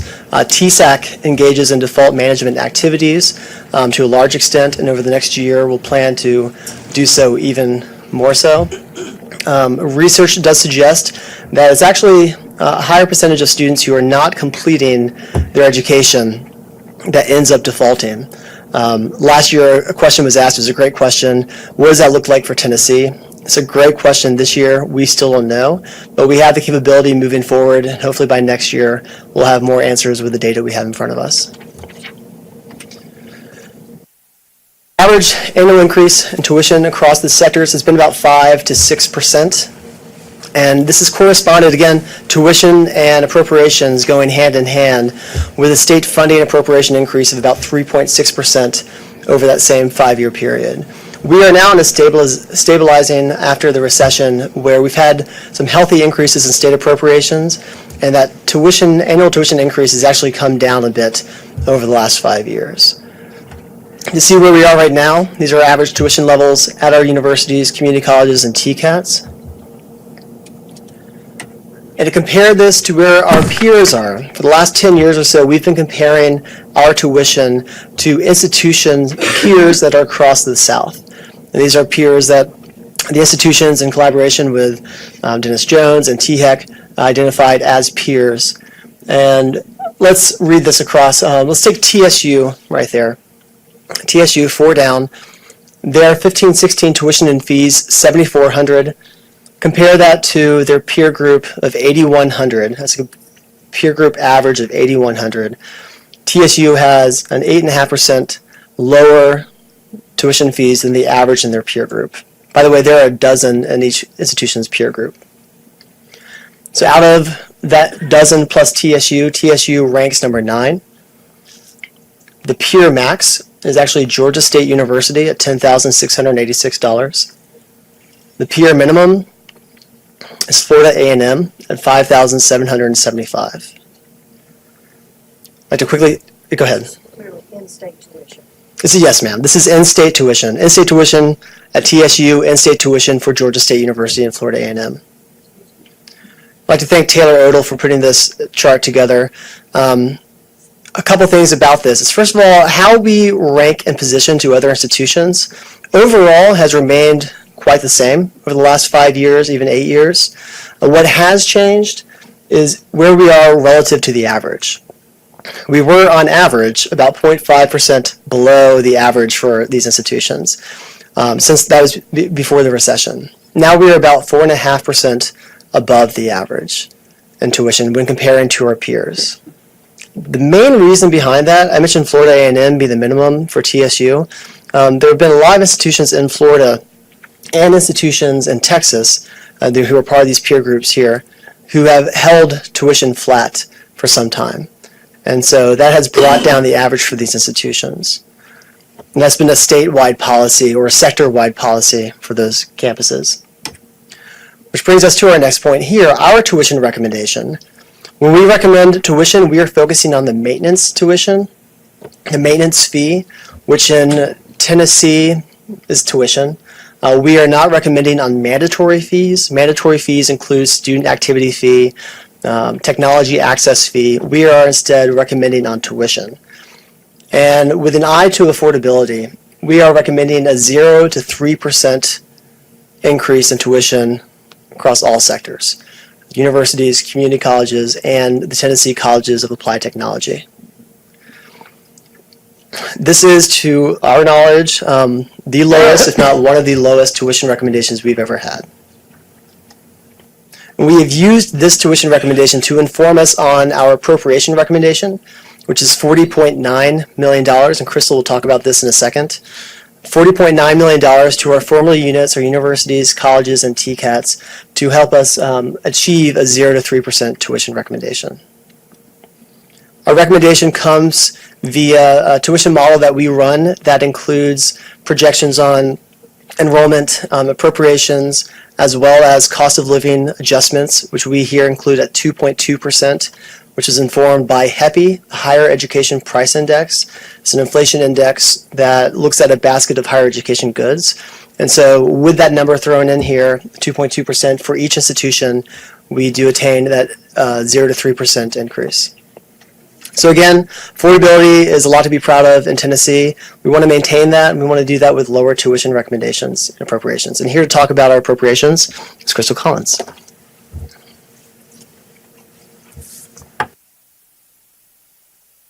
Okay, so as Stephen mentioned, for 16-17, we are recommending an increase in recurring appropriations to our formula units and TCATs of $40.9 million. This increase is coupled with the 0 to 3% tuition recommendation. And so the way that we think of these, as we've been saying this whole time, as in partnership with each other. And so in order to recommend such a no to low tuition increase, we are recommending this nearly $41 million for our outcomes formula units and TCATs. This represents about a 4.7% increase over the 15-16 funding levels. We also think that this will affect that pendulum I was talking about earlier and start to move it back towards the share of cost, moving back towards the state and away from the student, and maybe increase affordability for our students and begin to insulate them again from the increases in the cost of college. Additionally, as Stephen mentioned in his discussion of affordability, we are requesting $28.6 million in recurring funds for the TSAA financial aid award. And what this will do, as Stephen said, is fund an additional 1/5 of those students who are not yet receiving funding because we exhaust the funding before we can get to them. Two other points. We're also going to, and I'm going to talk about these more in depth after we get through the analysis of the funding formula, but just so you know at on the onset that this is going to come later. We're also going to talk about an $800,000 non-recurring outcome improvement fund, and what this will do is allow institutions to apply for some competitive grants to try and increase their outcomes if they're having trouble, if they're facing challenges and they're not performing well in the funding formula. And then we're also recommending a $15.7 million recurring increase for our non-formula units. This is very similar to how we normally make a recommendation for our non-formula units in the sense that it mirrors the percentage increase that we see at our formula units. So this is a 4.7% increase for our non-formula units. But what we will be doing differently this year, and we'll talk about more towards the end of the presentation here, is this 15.7 is going to be split between general operating and some strategic initiatives that we've identified from the systems to allow these institutions to more acutely respond to some issues that they're having. One last thing before I move on, all of this information is in 1C in your notebook. If you are interested and want to follow along and look at other institutions, I'm not going to be able to talk about every institution's appropriation recommendation. We are going to provide a technical correction for page 8, which is the distribution for the non-formula units. The Tennessee Foreign Language Institute should be receiving a 4.7% increase, not a 2.5%, to keep them on the level with other institutions who do not participate or receive strategic initiatives. And so that will be in our documents that we send along to F&A and the governor. So when we talk about the interconnectedness of appropriations and tuition and fees and how they interact with each other and influence affordability in students, we oftentimes need to talk about the percent funded of the funding formula. So we run the funding formula every year, and it spits out a number. This year it was $1.381 billion. Obviously, we're not asking for $1.381 billion from the state. The state can't afford $1.38 billion. But interestingly, as recently as 96-97, the state was nearly funding that formula calculation completely. We received 96% of our formula calculation in 96-97. Since then, the funding level for our formula has declined. Obviously, we experienced a recession, as I said earlier, in 03-04, and then we experienced a pretty big recession from 08-09 to 10-11. And you'll see here that the overall percent funded bottomed out in 10-11 at 57%. So that year, the formula calculation was only funded at 57% of what we asked for. With the recommendation today, we are trying to address this divestment and this decreasing percent funded and start to move us back towards being fully funded by the state. And so the $40.9 million will get us to 66% funded for our formula units and our TCATs. And again, all of this information is on page 7 of item 1C, and this is for your for action tomorrow. You'll notice the $1.38 billion is in column B, but we are only requesting $911 million, which is that 66%. I just wanted to, real quickly, before we move into the meta and macro analysis of the formula, just remind you of the things that have been happening around here over the last several months. We did go through a formula review process beginning in February, ending in June, where we looked at the 2010-15 funding formula and made changes and developed a 15-20 funding formula. That funding formula was presented to you as a basic framework and was approved at the July 23rd meeting. basically, the takeaway from that is that the overall structure of the outcomes-based funding formula is ostensibly the same as it was in 1015. We count outcomes, we scale them, we weight them, we get to total weighted outcomes. And that's how we're judging performance of our institutions and how we're making our formula recommendation today. We did have some small incremental changes. And again, this was discussed and approved in July, including some operational definition changes, some changes to some outcomes. We removed one at each system. We added some subpopulations, and to Dr. Ness's point, we did increase the subpopulation premiums for our subpopulations, and we did allow institutions, through their feedback, to update their mission weights to more closely align to any changes to institutional mission that they might have gone through in the last 5 years. To that subpopulation alteration, just as a point of reference, the framework that was presented to you in July included an academically unprepared subpopulation premium that was attributable to both universities and community colleges. Based on the feedback of the commission as well as the Formula Review Committee, we've decided to hold off on that measure for universities in this first funding cycle in 16-17, and we're going to go through a study process to see if we actually should be including academically underprepared as a subpopulation premium for universities. You all might recall there is I believe it's a rule or a law in Tennessee that there can be no remediation at the universities, and so there's some further discussion that needs to occur around students who are academically underprepared at universities. So just focusing right now on the formula units. So these are the outcomes formula units. These are your community colleges, your universities that go through the outcomes-based funding formula. The recommendation for those units is $37.5 million. This again is hand in hand with a 0 to 3 tuition recommendation. Here are our top 3 performers this year. So these are the institutions that performed the best in the 16-17 funding formula. You'll see Dyersburg State and Northeast State both had a 7.6% increase, while the University of Tennessee at Chattanooga had a 7.5% increase. We're also recommending $3.4 million for the Tennessee Colleges of Applied Technology, and that is about a 6% increase for those 23, I think it is, 27, 13 community colleges, 27 Tennessee Colleges of Applied Technology. Some of you might be wondering, since we just talked about the movement from the 10-15 model to the 15-20 model, what would this have looked like if we had just run the 10-15 model again with the new data? And we're happy to say it wouldn't have looked that much different, because basically the model is very much the same. The outcomes didn't change very much. What we did find was that the 15-20 model is more stable. It is not responding to volatile outcomes in a manner that allows those outcomes to affect the money movement. It's muting some of those. So we do have a few outcomes, especially at the community colleges, that have wide swings from year to year. Think workforce training, which are so dependent on whatever is happening in that year. And oftentimes the 3-year average is just not muting that enough. And so it still has an effect on the model. And through some meta-analysis, we did find that this model is actually less volatile due to better scales. This is something that we did talk about during the formula review process.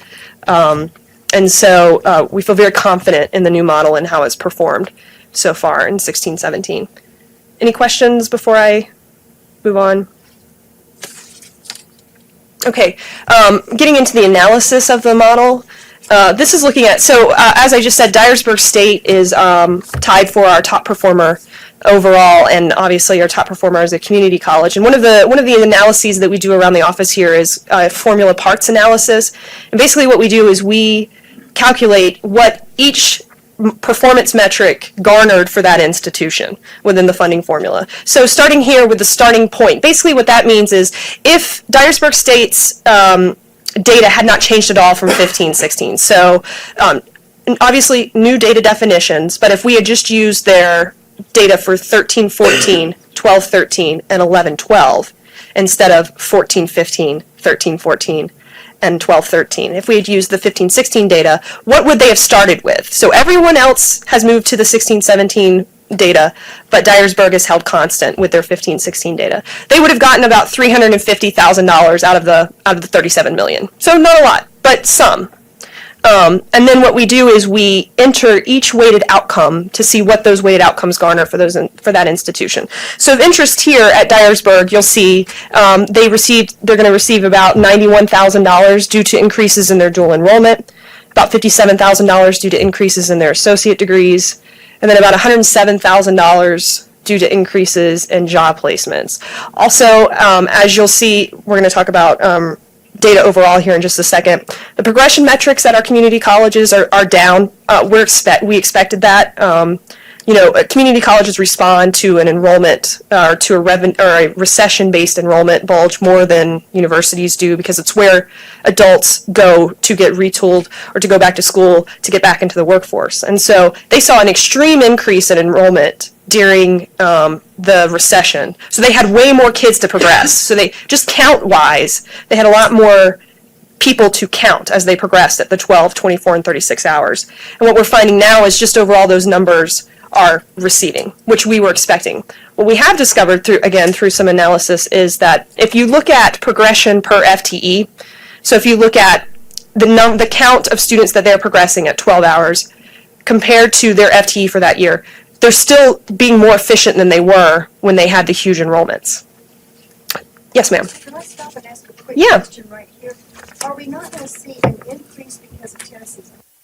Yes. So this data is only up till 14-15. Promise started in 15. So we're expecting to see enrollment increases at the community colleges and increases in these progression metrics. And, of course, the short-term certificates if students come and because that's something that can be completed in less than a year. We expect to see those next year. We'll be adding the 15-16 data to the 17-18 model. Yeah. Good question. Thank you. Here's a breakdown of component parts for UTC. Just very quickly, you'll notice majority of their funding is coming from their bachelor's and associate degrees and from graduation rate. UTC had a year-over-year graduation rate increase of almost 4 percentage points, I believe, and their bachelor's degrees are up pretty significantly, pretty drastically. And basically what this is showing is that this is about the right time for that to happen. The funding formula went into effect in 11-12. We're now about 5 or 6 years out. And so students who would have entered in 11-12 underneath the completion agenda are now completing. They're hitting their 6-year graduation rate. They're completing their bachelor's degrees. And we're seeing that at our universities, here specifically at UTC. So now just looking at the breakdown of outcomes for community colleges. And what this is looking at is this is not a 3-year average. This is within the year. So that 13-14 is all outcomes in 13-14. That 14-15 are all outcomes in 14-15. And this is across the sector. As we just discussed, you do see the progression metrics waning a little. Again, those will probably go up. We will only see 1 year of data next year. And so in that 3-year average, it'll still be muted a little, but here you'd be able to see it when you compare 14-15 to 15-16 next year. Of note here, we are seeing dual enrollment increase by about 8%. That's great. This might be attributable to the success of the sales program. As students complete their remediation in high school, they can go on and complete college credit courses. And so we also this might also be due to the fact that dual enrollment, the first 2 classes are now paid for by the dual enrollment grant. It's part of the lottery scholarship. And so we're seeing more participation by students in the dual enrollment program. We're also seeing increases in less than 1-year certificates.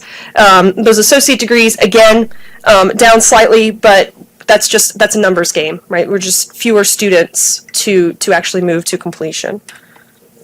Here, looking at universities, you'll notice their progression metrics haven't been affected. And again, I think it's because they were insulated from the effects of the recession enrollment bulge. So the students that they get are staying. While their enrollment increased, at community colleges, the enrollment has gone down about 12,000 students in the last 5 years. And at universities, it's only gone down about 4,000. So again, they didn't peak as high, but they actually haven't had as far of a drop or plateau either. We are expecting some changes with that, again, associated with Promise, which I'm sure Emily will talk about tomorrow, and changes in enrollment at universities as students choose to go to the community colleges for their first 2 years. We do have slight increases in bachelor's and associate degrees, and that decline at research and service. We were very fortunate in 13-14 and in previous years to receive quite significant research dollars from federal grants and other grant providers. And what we're finding now is it's just becoming exceedingly more competitive for our institutions to receive research grants. And so they're definitely making an effort, but we are seeing some of that money receding. So you may have noticed in the slide where I talked about the recommendation of $37.5 million, I said that the key now is the share of the total. And that is one of the main differences with the funding formula in 16-17, is that we are concerned with what your share is of the overall total pie.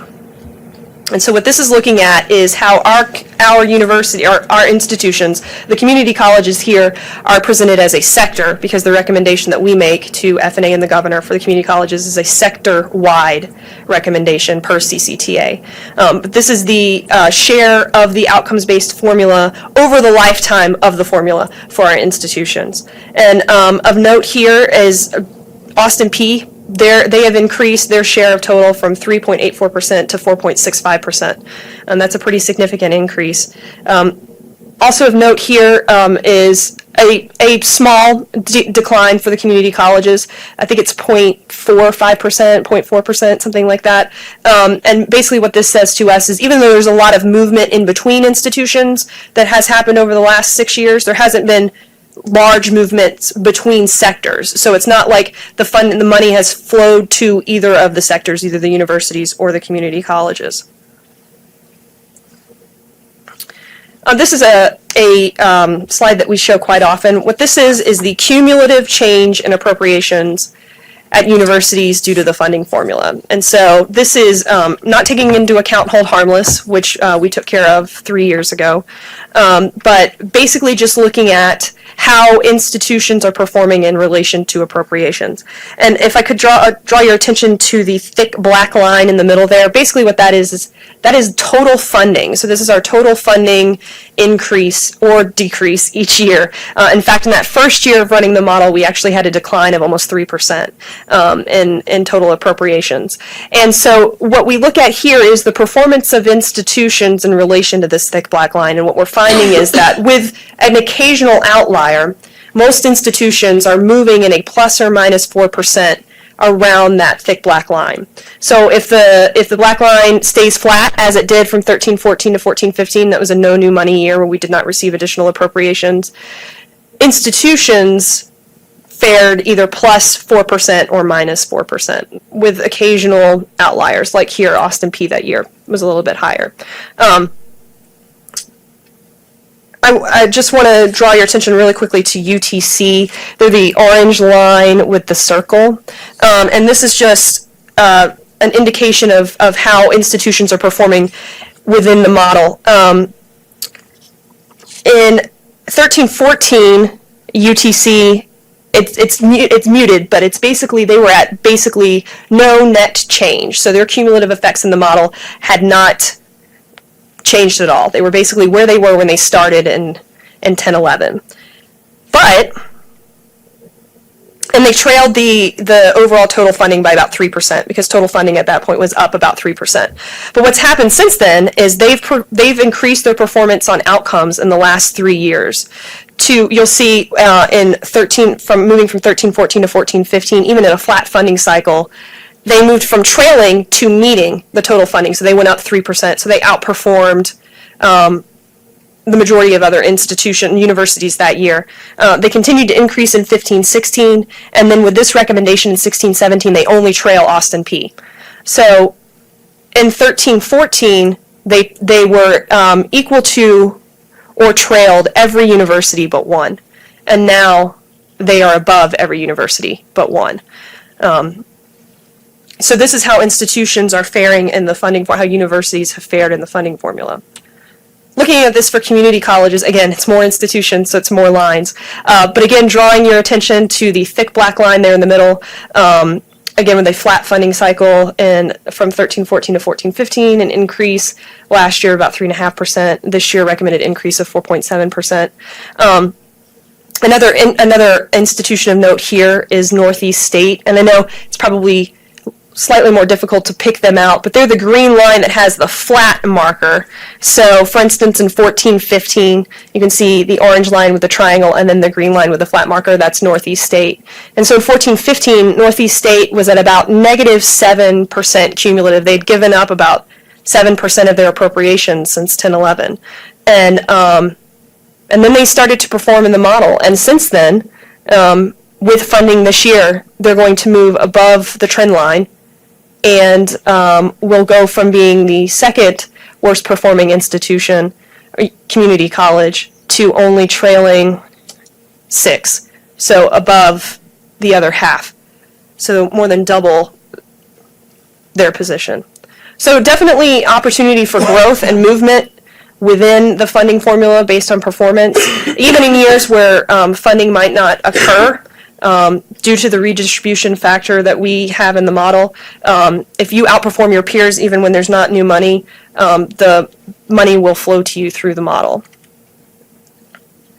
So, with all of that in mind, how can we help institutions that are having difficulty with their outcomes? And we've been thinking a lot about this, especially after the first 5 years of the model, trying to recognize and identify ways of helping institutions who are facing challenges and are lagging in outcome production and completion within the completion initiative.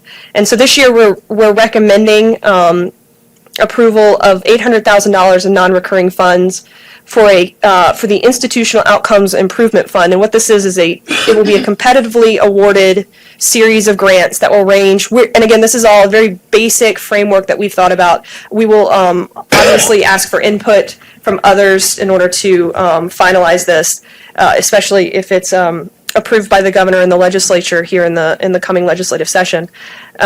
Our ideas right now are that the grants would range from about $50,000 to about $150,000, and that they would be available to institutions that identify outcomes in which they are underperforming. So this isn't about overall performance, this is about individual outcomes. So we might even see some institutions that in the formula overall have done well, but very specifically want to target funding to particular outcomes. Through that process, we would want them to identify goals for increasing these outcomes and provide metrics for success. Since this is, we're asking for it to be non-recurring to begin with because we want to see if it works. We'd hate to ask for recurring money for a program that doesn't actually do what we would want it to do, which is to increase completion or outcomes for our institutions that are facing challenges. Any questions about this specific? Yes. So with regard to what you just said, you will give them 1 year after receipt of this grant to see if they can make some positive changes in their numbers. If they do not, if they stay the same or they lag behind, then what do you do the next year? Well, so we do have some examples of grants like this being awarded, and oftentimes, rather than giving them a year, we'll give them 2 so that they can do a carryover, so they have a little bit more time to show success. But since it's non-recurring dollars, it's a one-time funding. And so our hope, and this is not on the slide, and we only talked about this a little bit, but our hope is that they would find ways to make these interventions sustainable on their own if they are successful. The other possibility is if it's a successful intervention, you should garner more money in the funding formula. Hopefully you would use that money in order to grow that intervention or make it sustainable outside of funding from the state for this program. Thank you. Yes. Lastly, a discussion of the non-formula strategic initiatives. And again, this is on page 8 of item 1C. And as I mentioned previously, normally what we do for our non-formula units is we just make an across-the-board recommendation for recurring funds for operating dollars. And what we heard from some of our constitutional officers, from the governor, from the legislature, is what they would like to see is a more strategic investment in these units. And just to reiterate, a non-formula unit is everything from a College of Medicine, veterinary school, our ag programs, as well as any sort of public service like the Institute for Public Service or the UT Space Institute. Those are our non-formula units. And so in response to this request for a more strategic investment into these units, we asked our systems to identify the top priorities for all of their non-formula units and submit those top priorities to us for us to then make a recommendation to you and to the governor for funding what is the most needed projects at these units. And what you see here are the 5 projects that we're recommending for funding. They total $6.2 million. They are outlined very in depth in Appendix B of your materials. Just taking, for example, ETSU College of Medicine, this Pediatric and Children's Services. The College of Medicine and ETSU works very closely with the Mountain States Health System at the Children's Hospital in Johnson City. And what this funding, this $583,000, is going to allow them to do is significantly improve training for at least 6 faculty members or staff at that hospital and grow that partnership between the Mountain State Hospital and the ETSU College of Medicine. It's servicing children in Johnson City, most specifically low-income children. And so this is a wonderful program that ETSU just needs a little bit of help of meeting the match, because again, this is a match or collaboration between ETSU and Mountain States Health. And just briefly, another example, this UTIA and UT College of Veterinary Medicine Governor's Rural Challenge. The governor released a rural challenge, I believe it was last year or earlier this year, that is challenging our ag units and other agribusinesses to find a way to increase agribusiness in the rural parts of Tennessee. And what this money will do is allow for UTIA, the University of Tennessee Institute of Agriculture, through their Experiment and Extension Services program, to expand their interventions and to increase agribusiness, marketing, and other ways of bringing business to rural Tennessee. There's actually, they sent us a lot of background information on this project, which we were glad to receive because it's about a $3.9 million request. Any other questions on this? Okay, Stephen's going to talk about capital projects. Okay, in the interest of time, there will be some slides that spend a little less time on, but I'm happy to answer any other questions going forward. Along with tuition recommendations and appropriation recommendations, we also recommend on capital projects, capital outlay, and capital maintenance specifically. Capital outlay being your large-scale new construction or renovation related to academics, and the actual main mission of the campus. And then capital maintenance, think roof replacement or think boiler replacement to have the rehabilitation projects maintain what you have already on campus. And so we have 2 of those recommendations here. A quick overview of the higher education infrastructure. Across all of higher ed, all universities, colleges, TCATs, non-formula units, it's about 62.8 million gross square feet. That's a lot. That is, as Dr. Deaton likes to say, that's a lot of pentagons. It's about 10 pentagons that we have in higher education. If you can't wrap your mind around it there, it's about 300 of this building right here, Parkway Towers. It's a lot that the institutions are tasked with of keeping up and to plan for as far as their programmatic capabilities go. About 2/3 of that is related directly to E&G, education and general operations. And we have over 2,300 buildings, and the average year of construction is 1971. There have been renovations to many of those buildings, however. I was going to spend some time talking about the 2015 Governor's Capital Task Force, but instead I'll tell you what the themes from that task force relate to our recommendation today. But a quick overview, this was a task force brought together this year. Dr. Deaton was the chair to figure out ways of making the capital and facilities recommendations better and better for the institutions, better for government. And that they met from March all the way through the summer. Representatives from the governor's office were there, finance and administration, comptroller's office, Dennis Jones is a part of it, institutions and systems. And from that, some themes emerged. And I'll talk about the themes that directly relate to today's recommendation. As far as capital outlay projects background go, we have several capital outlay projects. In section E, by the way, of your notebook is where we talk about these capital outlay projects, and we are recommending 9 this year, 8 of which are coming from the institutions. Institutions initiate this process through their campus master plans, the presidents figuring out exactly what, and chancellors figuring out exactly what buildings they need on campus. They bring those to the systems. The systems each year prioritize what they see as being the necessary capital outlay buildings for that upcoming academic year. And then we at THEC merge the two systems list together. We do respect the priority of the system's priorities. Instead, we just blend them together, and so that you'll see how UT is listed in ours, and so how UT prioritized them, how TPR is listed in ours, is how TBR prioritized those projects. And we do prioritize renovations over new space, and also look at how projects connect with CCTA, Complete College Tennessee Act, and Drive 55. Our capital outlay recommendation this year, our number one priority, is a $10 million Drive to 55 program capacity fund. This originated out of the discussions from the Capital Task Force. And the idea there was capital outlay. Those are again for brand new, large scale capital outlay buildings, capital maintenance, maintaining what you already have.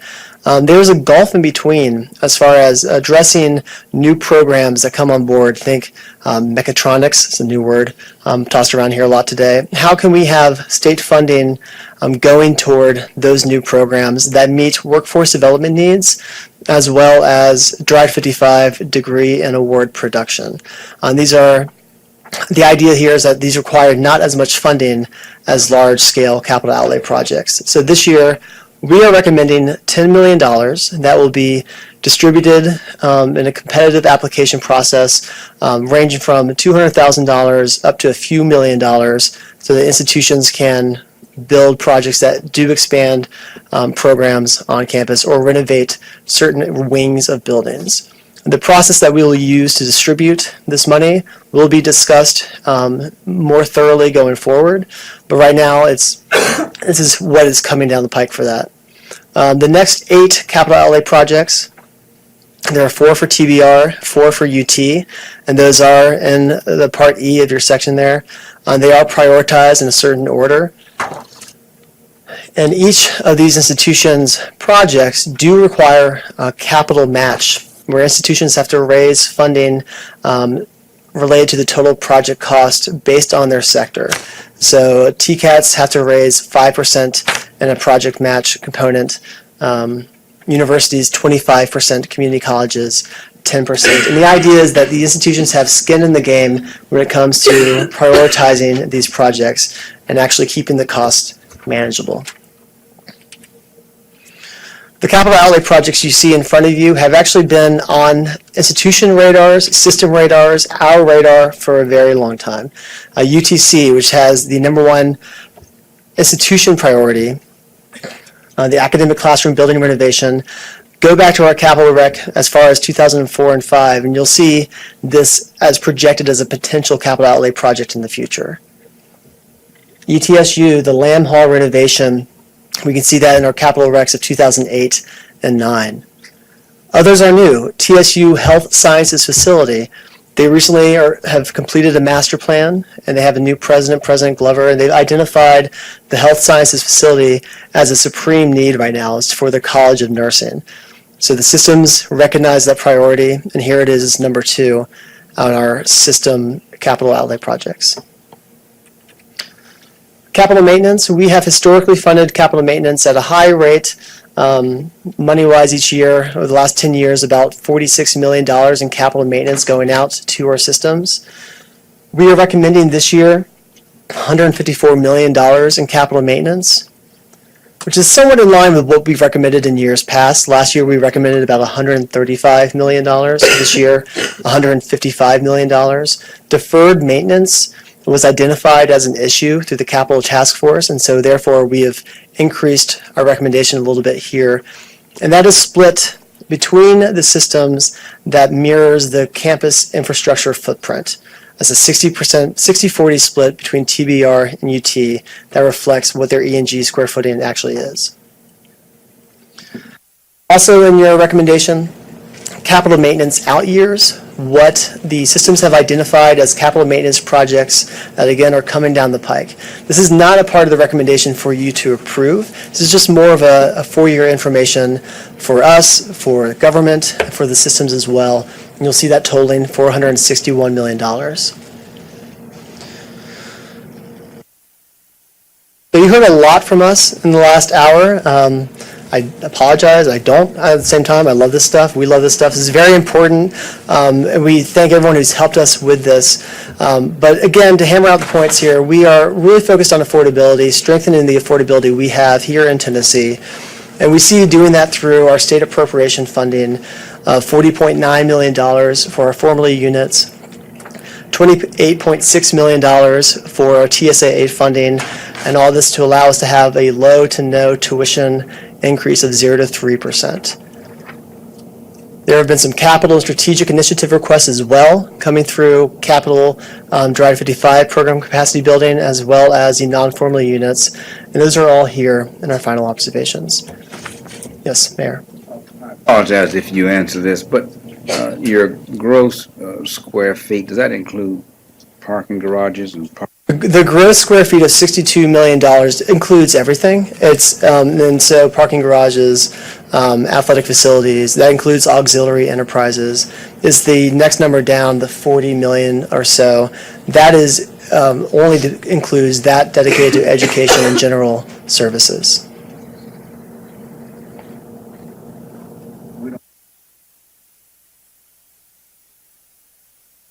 parking?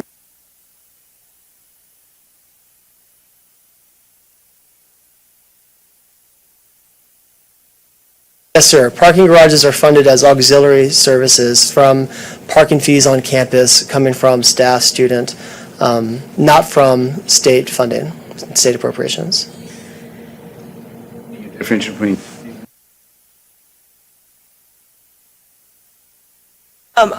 So for the auxiliary enterprises, most of the time those are funded through TSSBA, the School Bond Authority. The School Bond Authority requires that where those fees are coming from in order to cover the debt. But as far as, we just identify them as auxiliary.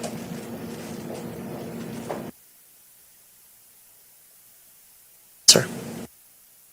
You happen to know what the total request was for capital maintenance projects out of the institutions? What percent did we actually fund? We're funding a high percent. I'm going to look through my numbers. Crystal, do you know? Oh, as far as what they requested of us? So the recommendation we're making this year, we're recommending every project that was submitted to us by UT for 16-17. So they're at 100%, and then based on that 60-40 split, we got as much of TBR as we could. I think we got about 75% of what TBR asked for 16-17. The maintenance. Yes, sir, maintenance. And anything that was not funded for TBR in 16-17 is included in the out years list in your document, and it's considered a deferred maintenance request for coming years. And related to that, there's also quite a bit of the non-formula strategic initiatives that were requested of us that are not forwarded on. Those are the top 5 priorities or so. So there's obviously quite a few of those that come in, but only the top 5 have been forwarded to you for recommendation.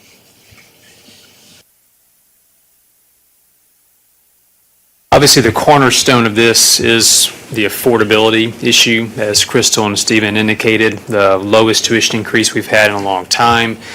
Significant investment into the state's need-based grant program, TSAA. Philosophically, over the years, we've tended to sort of think of the formula and state funding first, and then have tuition somewhat react to that, trying to sort of flip that a little bit on its head this year and sort of start with what statement do we want to make about affordability, and then work backwards with the state funding and the capital piece. That's sort of the philosophical change this year. Any sense of the state's reaction to that? So far, no. This is always a balancing act between what's reasonable and also putting the needs that are out there as we see them. There is, by media reports, tax revenue growth, and so I guess we're more optimistic than we have been in past years, but thus far, no reaction officially, no.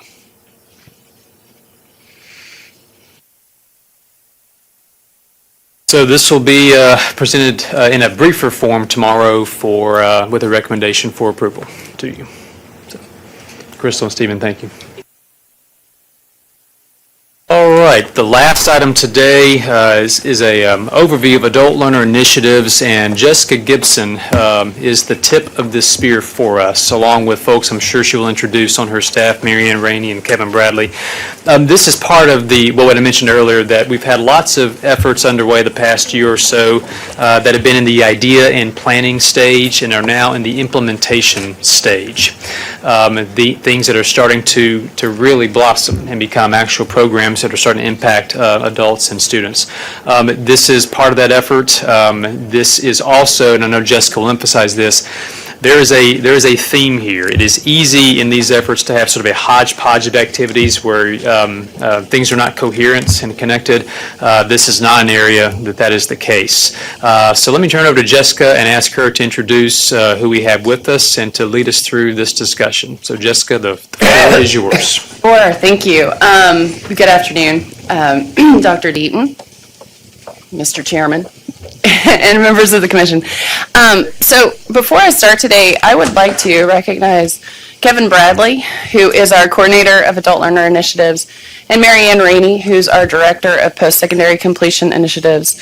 Kevin, Mary Ann, and I make up the team that really kind of heads up the adult learner initiatives here at THEC. So I just want to, extend my appreciation to them. Lots of hard work, lots of dedication, lots of believing in these issues, which is really, really important. So they deserve some recognition there. I would also like to recognize, if they're still here, India Lane and Nancy Dietrich in the back. We've been partnering with them on this adult learner portal. We're working very, very hard on that. So I just want to give you all a shout out as well. So one of the things that I think we do well is when we're developing these focused adult learner outreach and sort of intake and re-engagement strategies, we're trying to keep in mind the adult student. But when we talk about them, maybe we don't always put a face on those adult learners. So, Marian, if you could go to the next slide. These pictures are pictures of actual Tennessee adult learners that we have interviewed and talked to about their experiences. They are real people, and that's fantastic.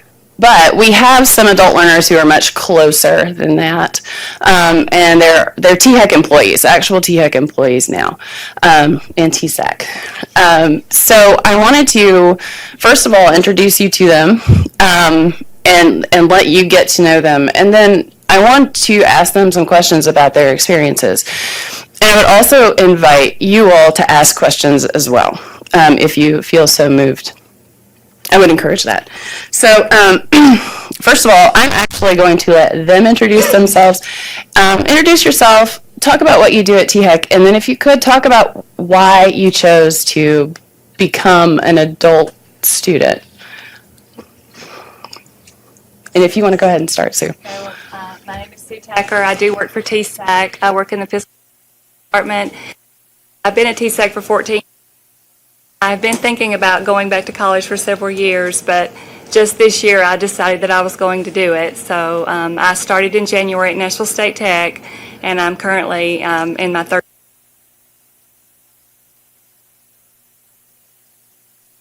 My name is Blake Walker. I work for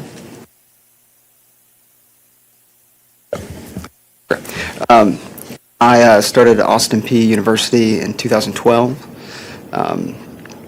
Here at THEC, I work with James Hawkins and his team. They're working with data that comes in. My name is Randall Dufresne, and I'm the Assistant Director of Information Resources or Information Technology for THEC. I recently graduated from Nashville State Community College, and I'm enrolled at Austin Peay State University spring. So I have had conversations with Blake on the way to lunch, and with Randy at our brown bag, and with Sue off and on for the past year or so. So I'd really like you all to share what prompted you to go ahead and go back to college as an adult working full-time? Well, for me, it's just, if I needed to get a job, I'm not going to be able to get a job without having a college degree or a certificate. So that was one thing that drove me, and I've always worked in accounting. I worked for a bank for 21 and a half years, worked in accounting, and then came to THEC and have been working in accounting here. So I thought, why not go on and try for an accounting certificate? And that's what I'm working on, is a certificate at this point in my life, so.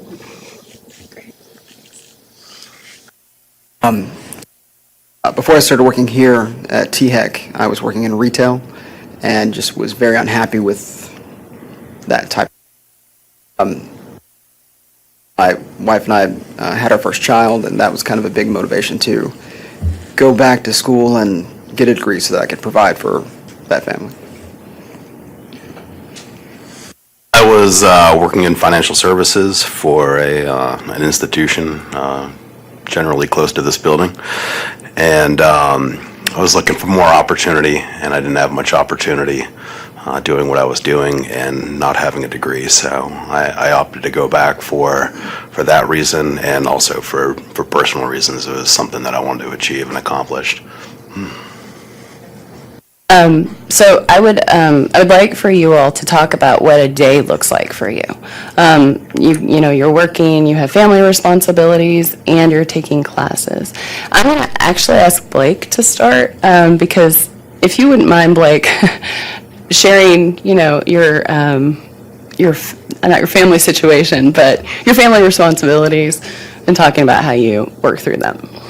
So I have a 4-year-old.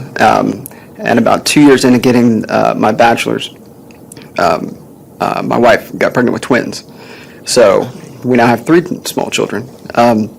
So a typical day usually starts about 5:30. 3 or 4 days a week I have to take the kids to daycare, come to work. I usually get home about 5-ish, depending on traffic, and then it's family time until the kids go to bed about 8:30, if we're lucky. At about 9:30, that's when I start working on school stuff. And I'll stay working on that until 1:30, roughly. And then start it all over again the next day. Okay. Can I ask a follow-on question? Sure. Why do you keep doing it? I have asked myself that several times.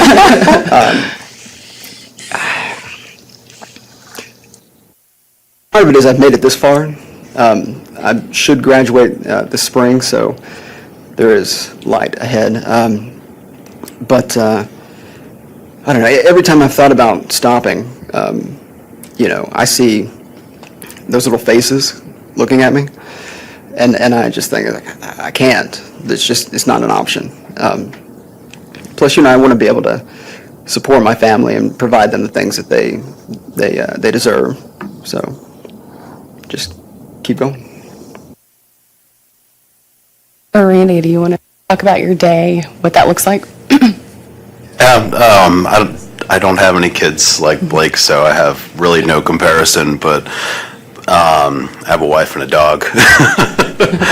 And so, yeah, a typical morning, depending on your workload for that particular semester, may start approximately 5:30 in the morning, and then you would go to work. I spent probably the first 50% of my time enrolled in school working in financial services, and so it can be hectic. If systems broke and you were supposed to leave at 5 and you were there till 10 or 11 o'clock at night, then you would get home, finish your homework, try and collect anything that you may have missed. And so it was just kind of different from week to week. Typically, you were going to class 3 nights a week, or at least I was going to class 3 nights a week. And sometimes 16-hour weekends to try and catch up on a concept if you had a heavy workload. My day usually starts about 5 in the morning. I come to work, and then usually in my lunch hour I will do some homework, and then I go home, and I don't have small children either. I do have a son, but he can take care of himself. And I go home, and I usually cook dinner, then I start doing my work, and I sometimes work on until 9:30 or 10 because it is harder for me because I have been out of school so long, and things have changed a lot since I have been in school. So that's my typical day. So I assume that you all have faced some challenges in going back. So if you all, anyone who would like to talk about what some of those challenges look like and what some of the support you've received, whether from family or from the college itself or from THEC or TSAC, what some of those supports have been that have helped you push through those challenges to continue on. And that's open to anyone that would like to answer. The biggest challenge has been time, just trying to find time to fit it all in, while not alienating any responsibilities at work or family. So all of my classes are online at Austin P, which has been very helpful because it would be a very different situation to try to drive to an institution 1 or 2, 3 times a week. But sometimes trying to learn a new concept can be difficult on your own. My first semester I had to take calculus, and I'm not a math person. And that was very difficult, trying to understand those concepts without having somebody actually there, with a whiteboard, writing it all out, and taking you step by step. So, as far as support, I'm lucky that I have a very understanding wife and family members that help out. So. I'll echo what Blake said in terms of family support. Definitely, like, without my wife, like, supporting me to be able to do it, there would be absolutely no way that I would have take the time and really get through it. In terms of troubles, kind of again, kind of similar to Blake, just with math, just for me, having been away from it for probably 20 years, it was difficult to get used to the new way that it's taught, if you will, like certain, like, I don't know what's popular. I guess it's like a Pearson VUE labbing, and the way that the way that works was was somewhat of some getting used to at first. the biggest challenge for me has been the online learning. I've been out of school for 37 years, and going back to school and trying to do things online has been a real challenge for me. Luckily, this semester I've had a great teacher and great support here at work, and I was able to switch from the online class to going to class during the day, and that has helped me immensely. I've gone from not doing so well to passing, so the online is a challenge for me. I do need the board. I do need, the instruction. That's just the way that I learned, so. I'm going to actually pause and see if anyone around the table has any specific questions. Yes. I do have a question. What were the reasons that you all stopped going to college way back when? Because you've all three indicated that I have gone back. So I assume you had some college under your belt already. Right out of high school, I went to a community college and dropped out. I was just lazy and immature, but basically, I mean, that's what it was. I eventually went back to Nashville State and got my associates. Right after that, my first son was born, so I took some time off to find a job and get settled and attempt to learn how to raise a child. And then just wanting more career-wise. That's what made me kind of go back. So. Okay. I stopped going to school. I'd taken some business classes, and mostly at that particular time, I had what I kind of considered like a fairly successful career. And as I moved up in that, it became quite demanding. The hours became hectic, and my employer was less and less understanding the more I attained in terms of being able to take time to go to class. I did not, go to college after school. I got a job in a bank and decided that was probably going to be where I would be until I retired. Of course, as we know, things do change, and that doesn't happen. I did take a few college courses while I was working at the bank, but did not finish anything. So just this past year, I decided that for me, I wanted to see if I could do it. So. Are you all eligible and finding financial assistance? Are you funding this yourself, or are those opportunities available to adult learners at the same level as recent graduates? Do you have some assistance financially? I'm funding this myself. Financial aid and a fee waiver we get for being a state employee for one class per semester. Free waiver for me as well, one class, yes. As a state employee? Yes. It's a big challenge to do what you're doing, and it's obviously difficult, and everybody's situation's a little different, but I kind of wonder if after starting this experience or going through this experience, you can identify maybe one thing that you think, if this were different, it might make this more doable for me. I just wish the system I'm in, or the course I'm taking, or the direction I'm going, if they just did this, then it could significantly change my outcome. And there may not be one. I mean, it's a tough road you've got to start with, but there may not be a real improvement. But is there something obvious? For me, it's just being able to go to class and having that instruction from, that's made it. I wanted to quit. I did. And the teacher was like, no, can you come to class during the day? And worked with me so that I could do that. Otherwise, I would have withdrawn because I just couldn't do the online. I couldn't.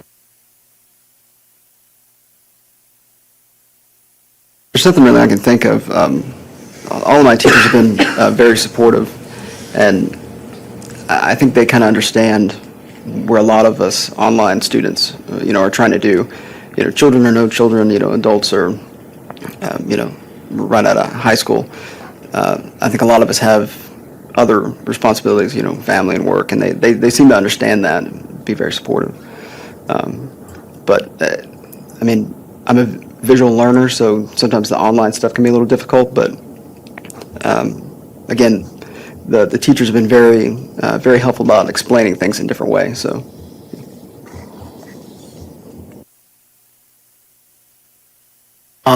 Probably, I think the only thing that I could say is just maybe a few more services geared specifically maybe towards adults from institutions, at least up front.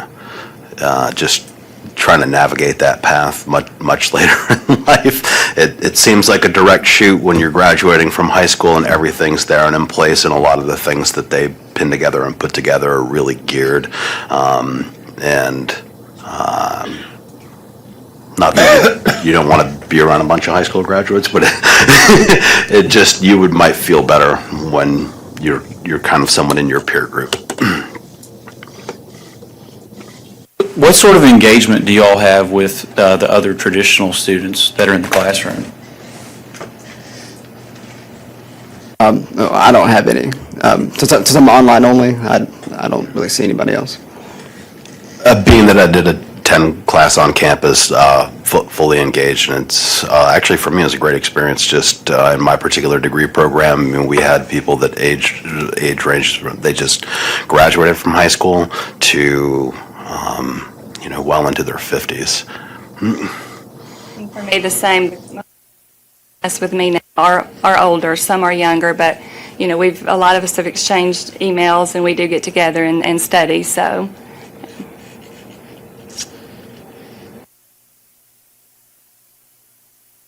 Well,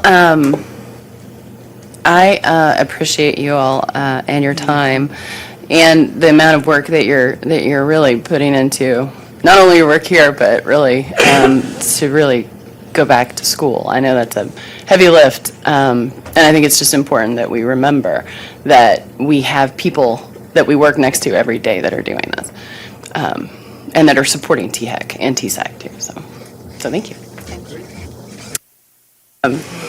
Now I am going to go and I'm going to give you an update on our adult learner initiatives, and I promise that you're going to get out of here on time. I promise. Thank you.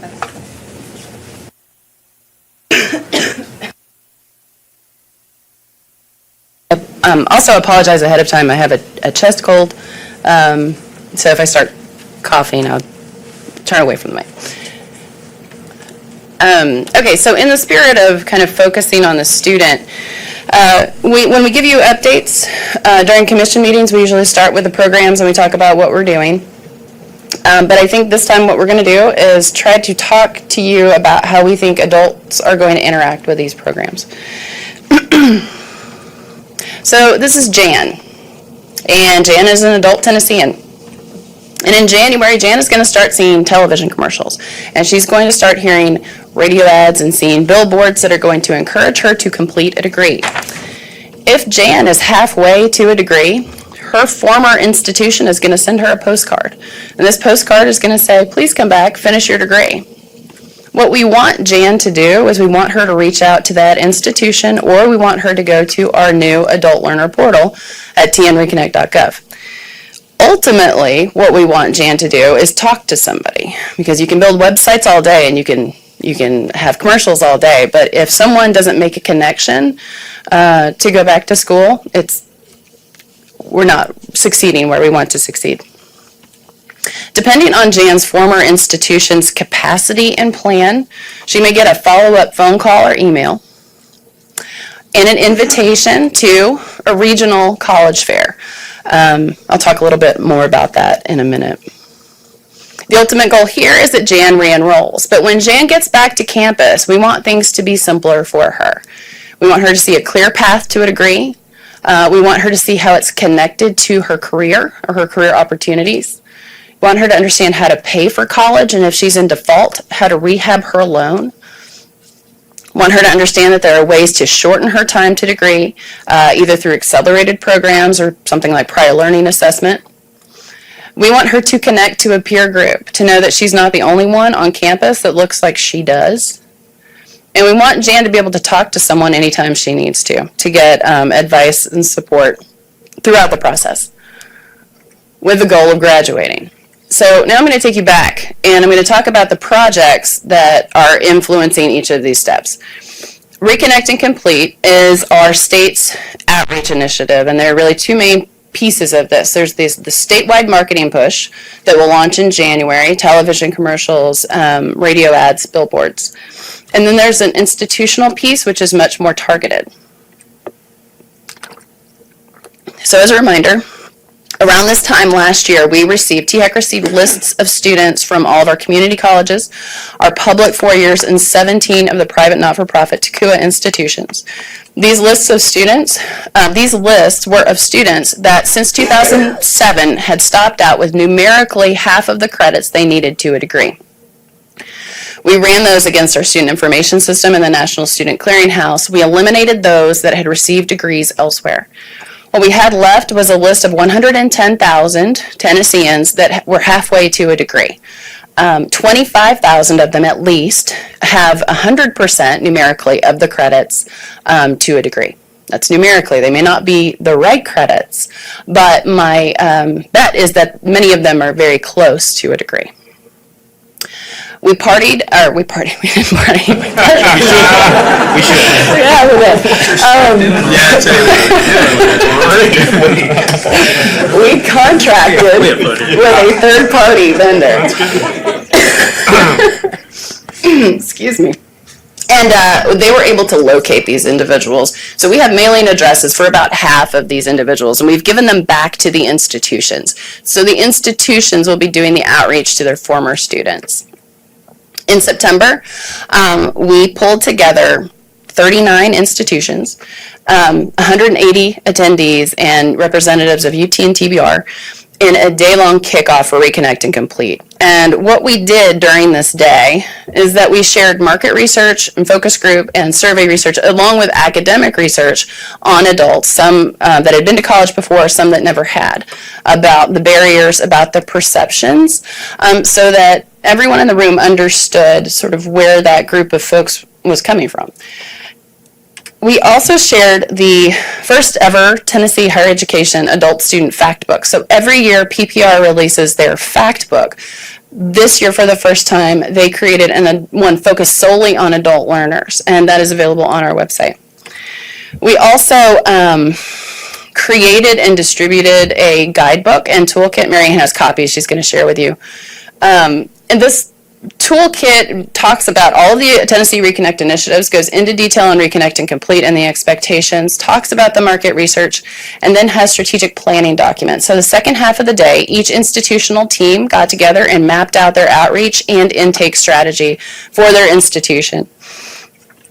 And then finally, we announced a partnership with THEC, in which THEC is going to work with the majority of these institutions, specifically on the Reconnect and Complete lists, to identify those students that are in default, to reach out to those students and help them rehab those loans.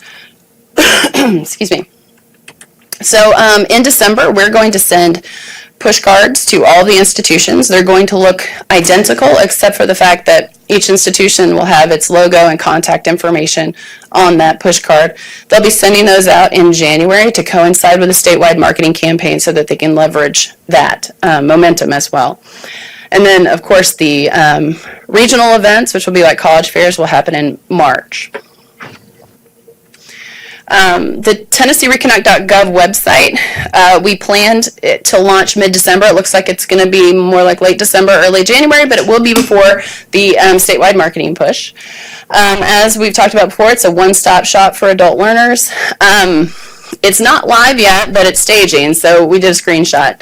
The homepage is an opportunity for someone to choose a profile. Either they're going back to finish a degree, they're going for the first time, or they're a veteran. Once they click on a link, they'll have steps and tools that they can use to really answer their questions.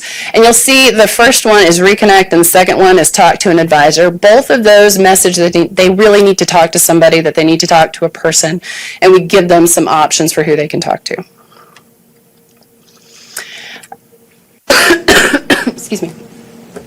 We are going to sponsor some community-based events in March. And these, as I mentioned before, would be like college fairs for adults, but we know from the research that adults don't attend college fairs. So we need to structure these differently. And we're looking at best practices across the country. There will probably be a workshop component. There may be a career component. But we will be working with communities to launch these events. So, the smooth sort of path on campus. We really see that, at least with our work, with the Tennessee Reconnect community efforts and the Ready to Reconnect mini grant efforts.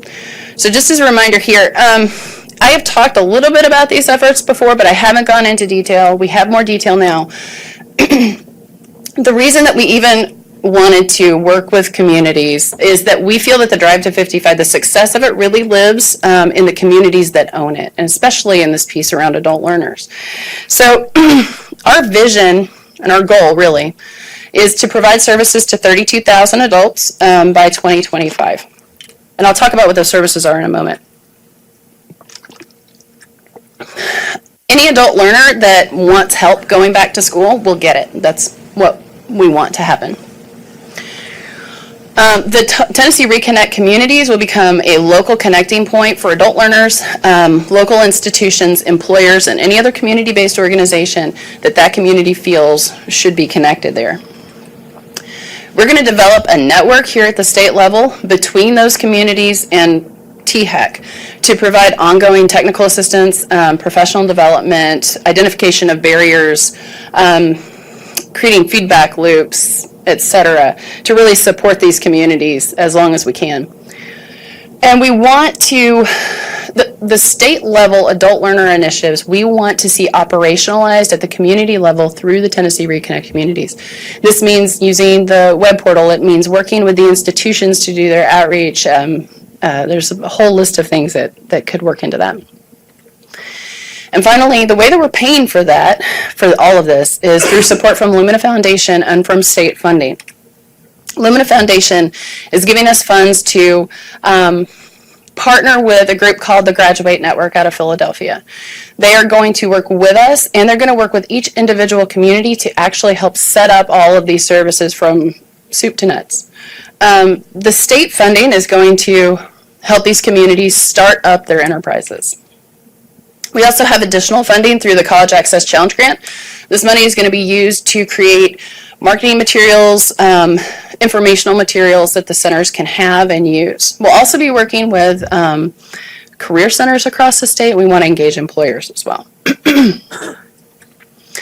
So we have, over the next 2 fiscal years, we plan to award grants and support to 8 communities across the state. We've awarded the first 3. In red is the region. You'll see that these are all multi-county regions. In red is the region, in blue is the lead organization, and in black are the counties that are being served. We had our first kickoff meeting on Friday with these 3 communities, and it was incredibly encouraging to see the enthusiasm that these folks have and the variety of partners that they're bringing to the table. Okay, so let's talk about services. Excuse me. We'll bring Jan back to the table here. So Jan is interested in Tennessee Reconnect Community Services. How does she find out about them? She can go on to their local website, which will be using some of our state website information as well. She can give them a call on the phone, and again, she can go in and talk to somebody. We're really pushing this human interaction piece because it's so very important. So there are 2 ways she can really interact at the community center: with a paid community advisor, someone who is employed by that community center, or a volunteer advisor from a local college. So what is it that Jan needs help with, and what kinds of services can she get? When an adult goes back to school or considers going back to school, there are often they lack the self-confidence to think that they can do college level work. They think they're going to be the oldest person in class. They feel like they're rusty. So a lot of the counseling will be helping walk them through what really happens on campus to try to explain and answer all the questions that they can. Adults also, as you've heard today, have questions about how they're going to balance their full-time job, their families, and going back to school. So there will be help and training there. Brushing up on study skills as well. Trying to figure out how to pay for college, guidance there. Help filling out financial aid forms, any other forms that may need to be filled out for the whole process. Guiding them through what is a pretty complicated process to return to college, step by step. And finally, giving them a personalized path all the way through to graduation. Also, career services. What careers are available in the local area? What kind of education do you need to actually get that career? And finally, these services are going to be available from the time someone decides they want to go back to college until they graduate.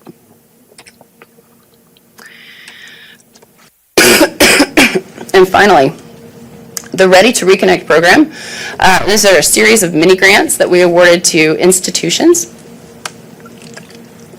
to improve the way they serve adult learners. We awarded grants to these 16 institutions.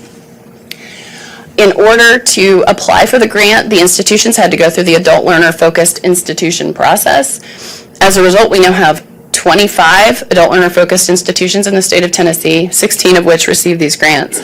Now, the work that the institutions are doing is varied because we wanted them to focus on what their needs were on their campus. So it ranges from expanding prior learning assessment to doing faculty and staff training to building microsites for adults, creating peer groups, connecting academics to career ambitions, etc. And this is really simplifying what are very, very detailed and creative and innovative projects at the institution level. And I hope that as we sort of progress with these institutions that we'll be able to bring them here and have them also talk about their work. So, with 6 minutes left. Good question. I'm done, yes. You're at your districts, you're at Southwest Tennessee Development District. Yes. Shelby County was not listed, but Southwest Tennessee Right. Community College. So Shelby County is very unique in that way, because Shelby County, Memphis is the only place in the state of Tennessee that already has these services with Graduate Memphis. Now, that's not to say that we won't work with Graduate Memphis moving forward. In this round, those are the communities that are going to get this technical assistance to start up these services, which Graduate Memphis has already started up and is doing quite well with right now. But we plan on connecting all of those communities together. It was locally funded initially. I don't know how it's funded.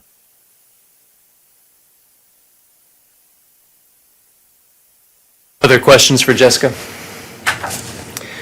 Well, Jessica, thanks, and you and Marianne and Kevin on this. And again, this and the LEAP panel this morning are really manifestations of the master plan, and which we approved in the summer, of course, and getting at that population, which is key to our numbers through the tactics of things like LEAP. I mean, all this is thematically connected to the public agenda, to the Drive to 55. So with that, Mr. Chairman, that's our work session for today. Great. Well, on behalf of the commission, I think this has been a great workshop. I hope everyone else has enjoyed it as much as I have. It's been really informative, so I want to compliment everyone at THEC for your hard work and which you presented to us today, and look forward to seeing everybody back here tomorrow morning at 9 o'clock.